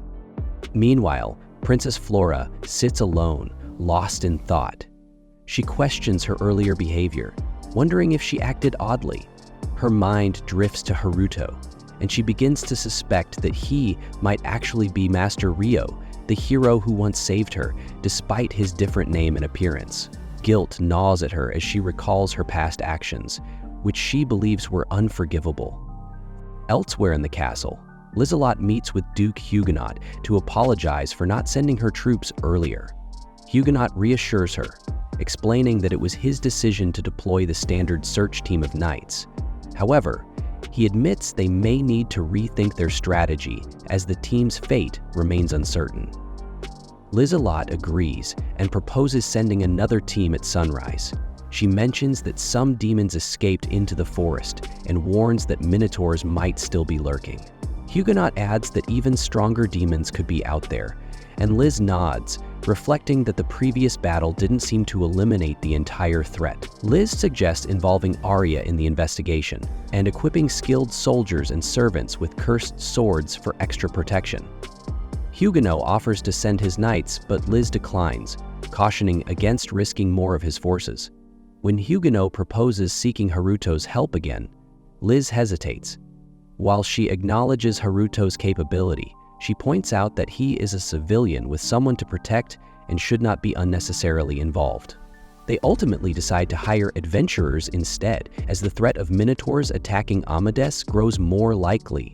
The scene shifts to the mysterious figure, who observes the transformed demons, referring to them as his children. He comments on their progress and casts a spell to conceal them from detection. Turning to Lucius, The figure instructs him to prepare for an attack at sunrise. Lucius, irritated, complains that he needs rest and suggests relying on the newly created demons. These creations, he argues, are stronger and more dependable. The figure acknowledges that Alphonse's transformation is especially aggressive, with enhanced combat abilities and independent thought. Though harder to control, this creature is expected to play a pivotal role in the upcoming siege. Elsewhere, Aisha shares her concerns with Haruto. She explains that the energy of the demons feels scattered and strange, making it difficult to determine their exact location despite their apparent strength. This anomaly has been troubling her since the previous day, and she warns Haruto to stay vigilant. The scene changes to the Western Gate, where a guard spots figures approaching on the main road. Initially relieved, thinking they are knights returning from the search, the guard's relief turns to horror as he realizes they are demons. Acting quickly, he sounds the alarm by ringing the castle's bell, and the entire castle becomes highly alert. Celia rushes to warn her friends and hugs Rio, worried about what he will do. Everything happens so suddenly that even Rio is unsure how to act. He knows minotaurs might be among the enemies, which makes the situation worse. The first step is to gather information. Celia feels like a burden, but insists she can fight with her magic. She tells Rio to focus on what needs to be done and not to worry about her. Rio prepares for battle. Loud explosions and smoke scare the people as destruction begins at the gate. Rio flies up to get a clear view of the chaos. He sees the enemies. Mages line the walls and reinforcements keep arriving. Ishia warns that many creatures are attacking the east, where defenses are weak. Leading them is a huge minotaur who destroys the east gate with a single blow. Asiya asks Haruto what he will do in this chaos. He tells her to watch over Celia and explains that people are evacuating the western and northern districts. He says staying at the inn is safest for now. Since fewer soldiers are defending the east gate, Rio decides to help there. Before Rio arrives, Chloe holds off the enemies with her photon bullets. She buys time for residents to escape, but knows they won't last without reinforcements. The monsters keep coming, and stronger ones are joining the fight. Just as the situation becomes desperate, Rio arrives and destroys the frontline enemies with powerful magic. He takes the lead and tells Chloe and the others to handle the monsters in the square. A massive beast appears, but Rio stands firm. Using his enchanted sword, he isolates the new wave of enemies and fights on, impressing the soldiers with his power. Elsewhere, OTT gathers information. Nela reports about the Minotaur leading the eastern attack and the large number of monsters. Chloe is the only one defending the gate. Meanwhile, Cosette and other maids are helping with the city's evacuation. Lizaldot orders Natali to gather the maids and head to the east gate, leaving the Duke's knights to protect the mansion. Lassalot hears that Rio is already fighting at the east gate and feels relieved. Meanwhile, in the shadows, Lucius and Duke Arbor from Praxia are infiltrating the city. Lucius is impatient to fight, but Arbor insists they wait for the Minotaur's signal. Arbor also notices a strange aura in the city center, suspecting something significant is about to happen. At the east gate, Ryo continues to fight alone. A soldier asks Chloe who the swordsman is. She says it's Ryo, the skilled warrior who saved them before. The soldier thinks skilled is an understatement, but Chloe knows Ryo isn't invincible. She warns Amanda to prepare for when Ryo tires. Rio notices that the Minotaurs and Revenants stay in the rear, even though they could easily push forward. He wonders about their strategy and asks Aisha telepathically if anything has changed in the city. She says nothing major except that people are avoiding the square and the evacuation is almost done. She adds that the Western Gate resistance is holding strong. Nathalie and Cosette arrive at the East Gate and see Rio handling the fight alone. They worry he will exhaust his magic. Rio tells them his friends are still at the inn and need help evacuating. To cover his absence, he offers to deal with the Minotaur. The maids think this will be hard, as the Minotaur is deep in the trenches, but Rio confidently says he can handle it in a minute. He raises his enchanted sword and fires a magical beam that pierces the Minotaur's chest, killing it instantly. He then sweeps the battlefield with another strike, taking out hundreds of monsters. Afterward, he announces he is leaving and entrusts the rest to Lizelot's maids. Cosette, blushing, openly praises Rio as magnificent. Her friends try to break the awkward atmosphere her comment creates. Meanwhile, at the western gate, Amanda's infantry holds the line with support from archers, keeping the monsters at bay. Arya Governess, Lieselot's strongest maid, leads the resistance at the western gate. She cuts down several goblins with her sharp blade, but she knows there are far more monsters here than in the forest attack. She wants to use her most powerful magic to destroy them all at once, but she must conserve her energy for the long battle ahead. One thing confuses Arya. The strongest monsters, the Minotaurs and Revenants, stay at the back, not attacking. They seem frozen, like statues. Arya decides to take a risk and push forward, but just as she moves, the still monsters begin to roar. Their deep, powerful screams echo through the entire city. This roar is the signal Proxia's infiltrators were waiting for.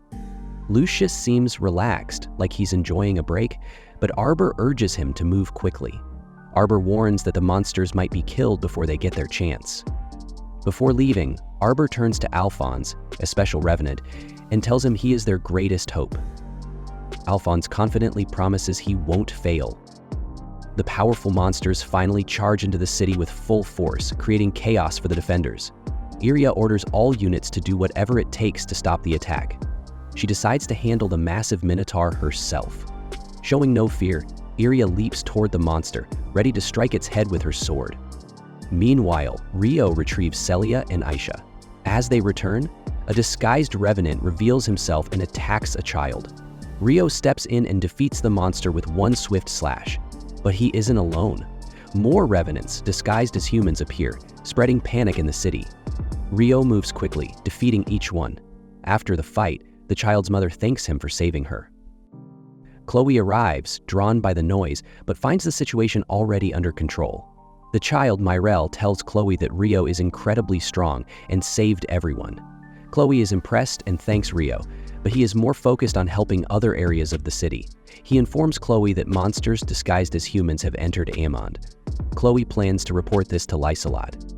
As residents gather near the soldiers, Chloe advises them to evacuate to the northern walls. They agree and follow Rio's group. Rio worries about staying with the evacuees, as he needs to move freely to fight. However, Celia reassures he's approached by a soldier. The soldier tells Rio that Lieselot has ordered him and his companions to be welcomed into her mansion. Rio follows the soldier, ready to rest briefly before the next fight. Later, Alphonse Rodin, the special revenant, leads Lucius to a guest room in Lieselot's mansion. Before entering, Lucius warns Alphonse to avoid harming the princess. He adds that if Alphonse doesn't kill the hero, he can do whatever he wants afterward. Alphonse, confident in his power, assures Lucius he feels stronger than a Minotaur and will succeed. Lucius wonders if the monster has gone mad from his mutation, or if he still retains his mind. As they talk, a guard hears voices in the hallway and demands to know who is there. Lucius calmly replies that he was just handling a small matter and will leave soon. The guard, unconvinced, draws his sword and approaches. With no way to avoid confrontation, Lucius steps into view. The guard asks who else is with him. Lucius smirks and says no humans are by his side.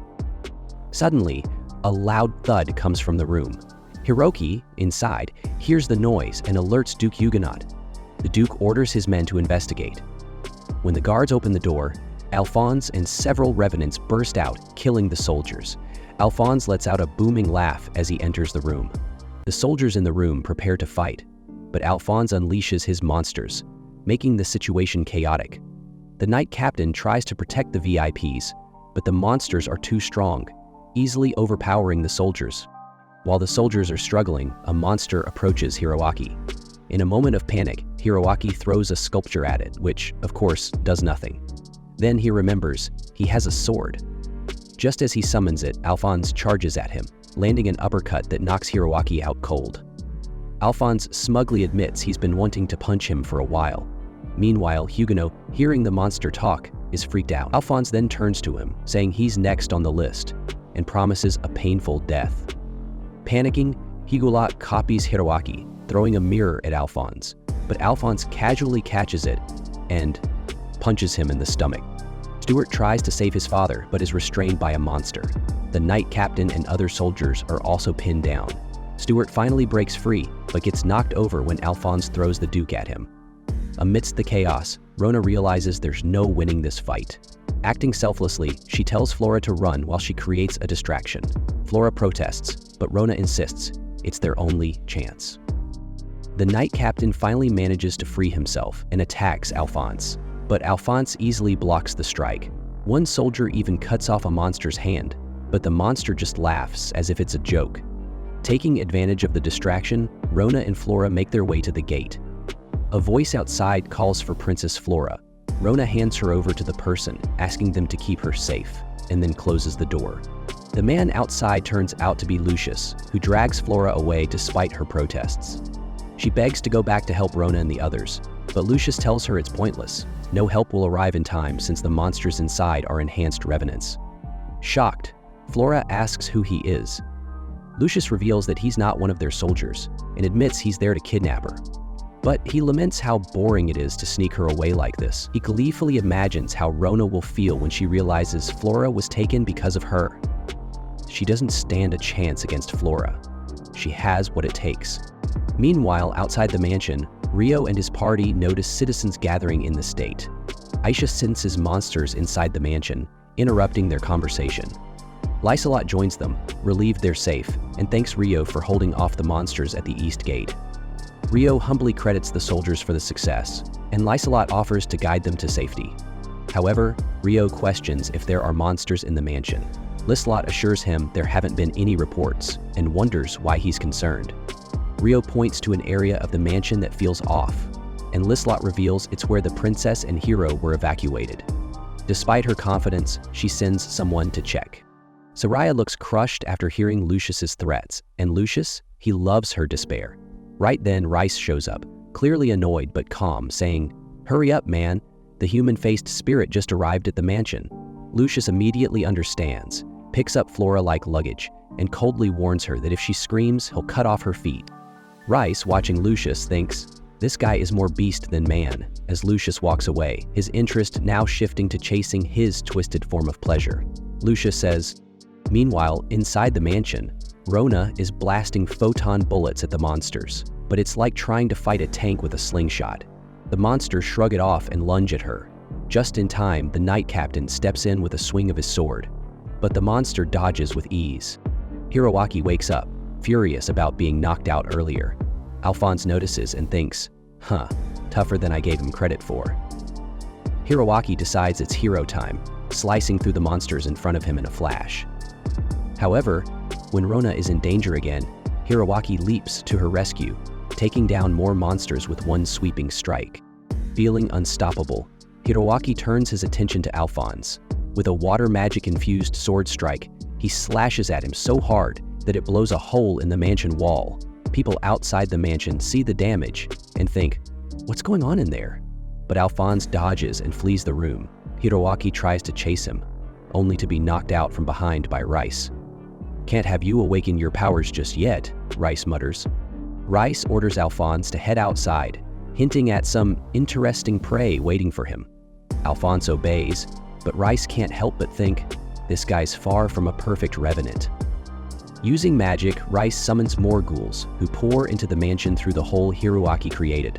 The ghouls swarm into the garden, terrifying citizens, while soldiers rush to fight them. Outside, Rio notices the chaos and steps in, slaying a revenant with one strike. He quickly takes out several others, but then he spots Flora being carried away by Lucius. Sensing Rio's gaze, Lucius stops to taunt everyone, announcing that he's taking the princess. Flora cries for help, but Lucius reminds her of his earlier threat to cut off her legs, silencing her instantly. Rio recognizes Lucius's voice. It's the same one from the night his parents were killed. Celia notices Rio's pained expression, realizing this is personal for him. Soldiers chase after Lucius, but Rio stays behind to protect the citizens from the ghouls still flooding in. The battle intensifies in the garden. Lysalot finds herself surrounded by monsters. One leaps at her from above, but Aishia steps in, cutting it down, and blinding another one mid-attack. Lysalot's maids join the fight, taking down monsters and urging her to leave everything to them. Lysalot orders her soldiers to ensure the townspeople's safety and asks for updates on Flora's pursuit. only to learn that Lucius has slipped away. Aishia and Celia suggest that Rio go after the princess.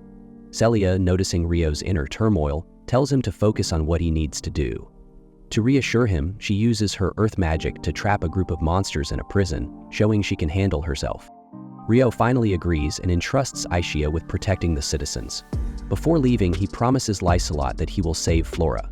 Aishia then instructs Celia to erect barriers for the citizens while she takes care of the remaining monsters. Celia creates barriers around the entire estate, surprising Lysolot with her skill. She even comments that not even court mages can do this. Outside the barriers, Aishia enhances her strength and rushes into battle, taking down monsters left and right. However, the monsters recover almost instantly. Realizing her current strategy isn't working, she calls out to Chloe for her spear. Chloe hesitates for a moment, but hands it over, readying Aishia for her next move. Aishia tears through the battlefield like a one-woman army, slashing down ghouls left and right. Lysolot, watching in awe, realizes she's just as powerful as Haruto, and can't help but wonder, who are these people? Aishia soon finds herself surrounded by ghouls, but Celia stays calm, confident Aishia will handle it. Meanwhile, Alphonse spots Aishia and remembers seeing her with Haruto. His twisted pride kicks in and he tells his lackeys, "Don't kill her, I'll handle this one myself." Alphonse jumps into the fray. His minions swarm Aishia, but she takes most of them out in a single strike, looking more annoyed than anything else. Frustrated, Alphonse orders the rest of his goons to attack Celia and the others, while he focuses on fighting Aishia one-on-one. The ghouls hammer away at Celia's magical barrier, eventually breaking through. As one monster lunges at Celia, she reacts quickly, using her earth magic to trap most of them. But one sneaky ghoul slips through and goes straight for her. Before it can attack, Aishia hurls her spear with perfect aim, taking it down effortlessly. Aishia then turns to Alphonse, fighting him barehanded like a total boss. She dodges his strikes with ease and soon has him backed into a corner. One of Lysolot's maids tosses her a spear, and Aishia doesn't hesitate. She stabs Alphonse, leaving him stunned. Thinking it's over, Aishia walks away, but Alphonse, refusing to stay down, tries to sneak up on her. Big mistake. Aishia casually turns around and slices his head off, like she's cutting a loaf of bread. Game over. Meanwhile, Rio is flying through the sky, scanning the area for Lucius. Frustrated, he wonders why he can't find him. Then he notices faint traces of magical energy, likely left by Lucius' strengthening magic. Following the trail, he spots Lucius heading into a forest near the city. Rio dives toward him at full speed, ready to attack. Lucius barely dodges in time, and is shocked that someone managed to catch up to him. He asks, "Who are you?" as the tension rises. Both prepare for an epic showdown. The episode kicks off with Miharu having a nightmare straight out of a horror movie. In her dream, everything's drenched in blood as she watches her mom get brutally killed. Haruto, in full rage mode, avenges their mother by killing the culprit, but then he just disappears. Miharu screams for him, but the dream ends and she wakes up in a cold sweat. Cut to Haruto, who's on a mission to save Flora. He finally catches up to her and her kidnapper, a savage dude who clearly didn't expect to be found so fast. Haruto boldly demands the guy show his face, but instead, the kidnapper whips out a weapon and taunts him. He warns Haruto to stay put if he really wants Flora alive. But Haruto's not here to play. He declares he's been hunting this guy Lucius for a long time and promises to end him tonight. Lucius, in classic villain style, laughs like a maniac and dramatically pulls off his mask, confirming Haruto's suspicion. Lucius then mockingly dares Haruto to try killing him, boasting about his so-called invincibility. Haruto, cool as ice, stands his ground. When Lucius throws a dagger at his heart, Haruto casually deflects it, leaving Lucius stunned. Lucius starts questioning who Haruto really is, even wondering if he's wearing some magical armor. But there's no time for a Q&A. Lucius pulls out his ominous red sword, and the fight begins. The battle's fast and intense. Haruto lands a brutal kick, throwing Lucius off balance. Just as Haruto starts gaining momentum, the scene shifts to Aishia, who's slicing through an army of skeleton warriors like she's in an RPG. Her ally, Latifa, warns her that the demons seem to have a personal vendetta against her. Back to Haruto's fight. Lucius uses his weird extendable blade to regain control. Haruto counters by pulling a ninja move, vanishing and reappearing behind him to strike. Haruto leaps into the air, raining down heavy blows, but Lucius shakes it off and sends Haruto flying with a powerful kick. Lucius starts putting the pieces together, realizing he might have met Haruto before. He notices Haruto's holding back, probably because Flora's in danger. Deciding to spice things up, Lucius summons monsters and a wild storm to tip the scales. He mocks Haruto, saying the fight's too boring. But Haruto, with a death glare, responds, "I don't need excitement to kill you." Finally, Lucius puts Flora down so he can fight at full strength. He questions Haruto's identity again, even threatening Flora to provoke him. Haruto, calm but deadly, urges him to release her so they can settle this properly. Lucius agrees, but you can tell he's already scheming how to kidnap Flora later. As the duel rages on, Haruto drops some backstory bombs. He flashes back to his childhood in the kingdom of Beltrum over a decade ago. He remembers watching Lucius obsess over a particular family, the pieces of their shared past falling into place. Lucius laughs again, mocking Haruto for surviving the brutal attack on his family. He recalls Haruto's black hair from back then and sneers at how he was just a helpless kid. But Haruto smirks, calling Lucius a fool and hinting that he's not the same scared child anymore. Lucius starts piecing together the events of that fateful day, when Haruto's mother gave him strict orders not to open the door. Haruto, the poor guy, heard a voice outside calling itself Lucius. "Open up, it's me," the voice said. Being the trusting soul he was, Haruto opened the door. Big mistake. Bam! He got a flying kick straight to the gut that sent him sprawling. Lucius swaggered in, grinning like the devil himself. Oh wait, he was the devil, or at least a demon disguised as a human. "Surprise! I'm one of humanity's greatest threats," he announced, as if that was supposed to be impressive. Lucius didn't stop there. He forced Haruto to chug some weird potion, like a frat bro hazing ritual gone wrong, and then dragged him off for some quality torture time. After beating the stuffing out of him, Lucius tossed Haruto into the trash like expired sushi. The next morning, a crowd found Haruto lying there. Thankfully, he didn't smell like garbage, bonus points for hygiene, so they assumed he was just a homeless kid. Among them was Celia, a sweet young woman with a kind heart and probably too much time on her hands. She knelt beside him and asked gently, "What's your name?" Haruto, bruised but still polite, introduced himself. Celia decided to play mentor, comforting him and teaching him magic. She even cupped his face, a little too tenderly if you ask me, and told him to focus. Next thing you know, Haruto was glowing like a human glow stick. She taught him to use that light to boost his strength. Just when Haruto was getting the hang of things, Celia pulled a Houdini and disappeared. Classic. Later, Haruto stumbled upon his sister Flora, tied up and gagged like she'd been caught in some villain's bad Bond cosplay. Haruto freed her, and she immediately started sobbing and begging him to take her back to the castle. Being the good brother he was, he carried her on his back. But their escape was cut short by Lady Christina, who clearly woke up on the wrong side of the bed. Christina accused Haruto of lying and smacked him across the face for good measure. To make things worse, a guard stepped in and pointed his sword at Haruto. Outnumbered and with no other options, Haruto surrendered. The story shifts to Haruto visiting his parents' graves with his grandmother. Kneeling, he prays for them, reflecting on his childhood. His dad? Gone before Haruto could remember him. His mom?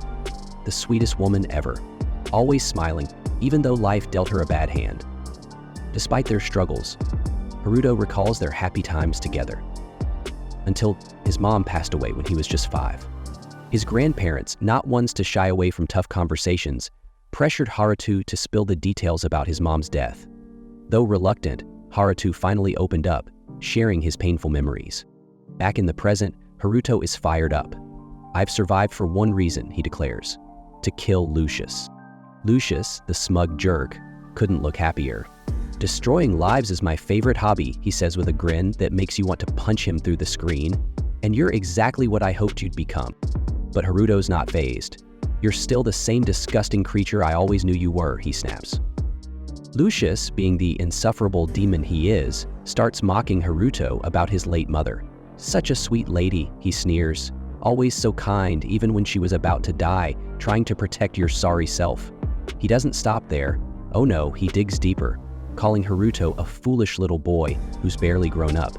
Though credit where it's due, he admits Haruto at least looks slightly less pathetic now. Haruto, understandably furious, channels his rage into one explosive reaction.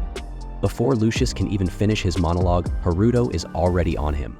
With a speed that screams, "I'm done with your BS," Haruto charges forward and slices off Lucius's arm like it's no big deal. Blood sprays everywhere, turning the scene into something out of a horror flick. Lucius tries to fight back, but Haruto's relentless speed and sheer aggression leave him flailing like a drunk guy in a bar fight. As the chaos ramps up, Haruto's strikes become more terrifying, crackling with energy that screams, "You're screwed, buddy!" Lucius manages to block one attack, barely, but his counterstrikes look like they're happening in slow motion compared to Haruto's lightning-fast moves. Haruto, not one to waste time, lands a kick so powerful it sends Lucius flying. Lucius starts panicking, because, well, who wouldn't when faced with a guy glowing with rage and mana? He tries to pull a sneaky escape, but Haruto having none of it. The chase moves to the sky, where their swords clash mid-air in an epic lock. They crash back to the ground with a thunderous impact, and Lucius, like the coward he is, tries to flee again. Haruto puts a stop to that with a brutal strike, leaving Lucius gasping for air and leaning on his sword like it's a walker. Completely battered, Lucius starts whining about his lost arm, as if that's going to earn him any sympathy. Haruto, meanwhile, picks up the severed limb, lights it on fire, and watches it burn like he's roasting marshmallows. Lucius looks on in horror, realizing there's no coming back from this. Haruto seizes the moment to strike again. His blade grazes Lucius's head, before he follows up with a kick to the face that sends the demon stumbling like a failed acrobat. Wasting no time, Haruto drives his sword into Lucius's stomach, leaving him writhing in agony. Lucius, ever the drama queen, tries to act tough, but it's clear he's running on fumes. In a desperate move, Lucius throws a dagger at the princess, hoping to at least leave a parting gift of chaos, but Haruto intercepts it, taking the hit on his arm. Lucius smirks, realizing Haruto's weakness. He cares too much about protecting others. With one last burst of strength, Lucius lands a heavy blow on Haruto. Before their fight can reach its climax, though, someone new shows up. Enter Raiz, the ultimate buzzkill. He hauls Lucius to his feet and mocks him for getting his ass handed to him. "Not the time for your petty games," he says, like a strict dad scolding his kid. Lucius protests, but Raiz isn't having it. He tells Lucius that continuing the fight would just get him killed.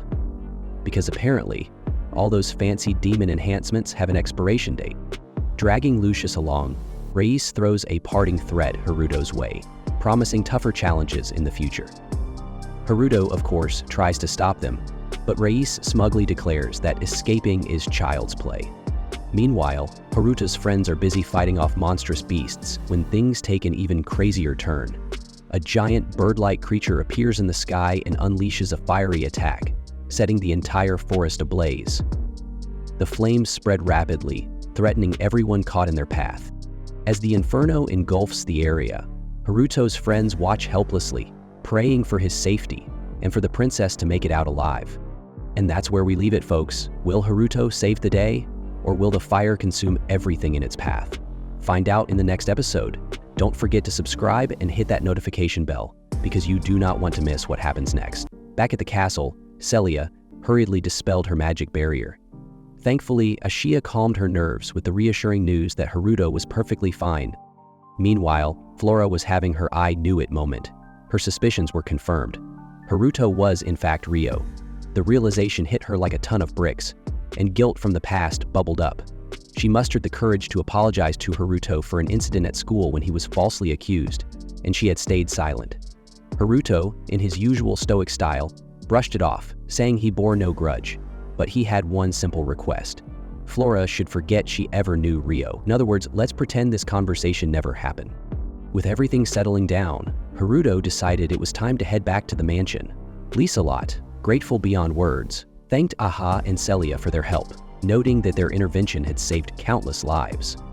Meanwhile, Duke Hug, still bearing his hilariously unfortunate name, was in bad shape but stable thanks to Rona's healing magic. When Rona had to step away, she reported to Lieselot that Awa had heroically saved the day at the last moment. Unfortunately, this victory was bittersweet, as Flora had been kidnapped. Rona, racked with guilt, realized it had happened when she shoved Flora out of the room to protect her. Duke, ever the comforting presence, assured her that her actions had likely saved Flora's life. Then, like a knight out of a cheesy romance novel, Haruto showed up at the mansion, carrying Flora in his arms, fulfilling his promise to bring her back. Lieselot invited him inside, but Flora, still in shock and with legs frozen from the ordeal, remained glued to Haruto's arms as he carried her to her room. Along the way, Haruto revealed that the kidnapper was someone he knew, Lysias. Lieselot, sensing the topic was a minefield, didn't pry further. Cut to Lucius, who was busy playing the world's tiniest violin over his defeat. He blamed his severed arm for losing the fight, but Race wasn't having it. With the subtlety of a sledgehammer, Race pointed out the obvious. Lucius was way out of his league against Ryo. He advised Lucius to accept reality and avoid future conflicts with Ryo, if their grand scheme was to succeed. Back at the mansion, Haruto was greeted with heartfelt thanks from Duke Hoog, who seemed to have recovered just enough to express his gratitude. Lise asked Haruto and his companions to remain at the mansion and rest for a while. She had already instructed the staff to prepare rooms, and the Duke, eager to show his gratitude, mentioned wanting to reward Haruto for his efforts. Haruto politely excused himself, returning to his assigned chamber, where Celia served him tea. He then confided in her that Flora had recognized him as Ryo. Haruto went on to explain that he had asked Flora to forget she ever knew his true identity. Celia believed Flora would keep quiet, she was that kind of person, but both she and Haruto agreed it was still risky to stay in the mansion much longer. Haruto planned to depart soon, heading back to Spirit Village to inform Maharu and the others about Satsuki's whereabouts. Curious about the connection between Lucius and Ryo, Celia asked for details. Haruto revealed that Lucius had murdered his mother and possibly his father as well. Celia felt a stab of guilt for prying, but Haruto assured her he had intended to disclose the story eventually. He admitted he harbored pure hatred for Lucius and wanted to confront him again. Yet talking to Celia and the others offered some relief. Celia then reassured him that she would always be there if he needed someone to confide in. Shortly afterward, the Duke learned of Lucius's identity, a low-ranking noble from the Beltram Kingdom who had once been a candidate for the title of King's Sword. Lucius's family lost its noble standing, prompting him to wander off to Estrella. The Duke dismissed him as a fool, but warned that Lucius might still be dangerous.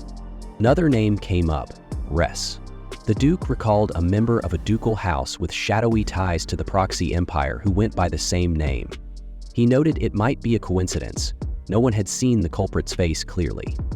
In any case, Lucius remained their sole tangible lead, and the Duke pledged to investigate him further. When Lise asked Haruto about his plans, he announced his intention to leave town for the time being. Concerned, Lise insisted on providing supplies, but Haruto refused, pointing out that the town itself would soon face hardships. Unwilling to take no for an answer, both Lise and the Duke urged him to accept at least some assistance for the journey ahead. Haruto announced he had a different request. He wanted to visit the Gala Kingdom's upcoming hero introduction ceremony. His reason was simple: he needed to see Satsuki. This all tied back to his step-siblings, Maharu and Satsuki, as well as his own lingering obligations. Meanwhile, life at the Spirit Village rolled on pleasantly enough. Maharu, Aki, and Masato were enjoying their daily routines, but Sarah suddenly sensed Haruto's return. She and Masato dashed off to greet him, whereupon Sarah promptly hurled herself into Haruto's arms, setting off a round of warm welcomes from everyone else. Aki and Masato proudly announced they had finally mastered the local language, much to Haruto's relief. Haruto then shared his discovery about Satsuki's whereabouts. This raised the possibility that Aki and Masato's brother might be around too.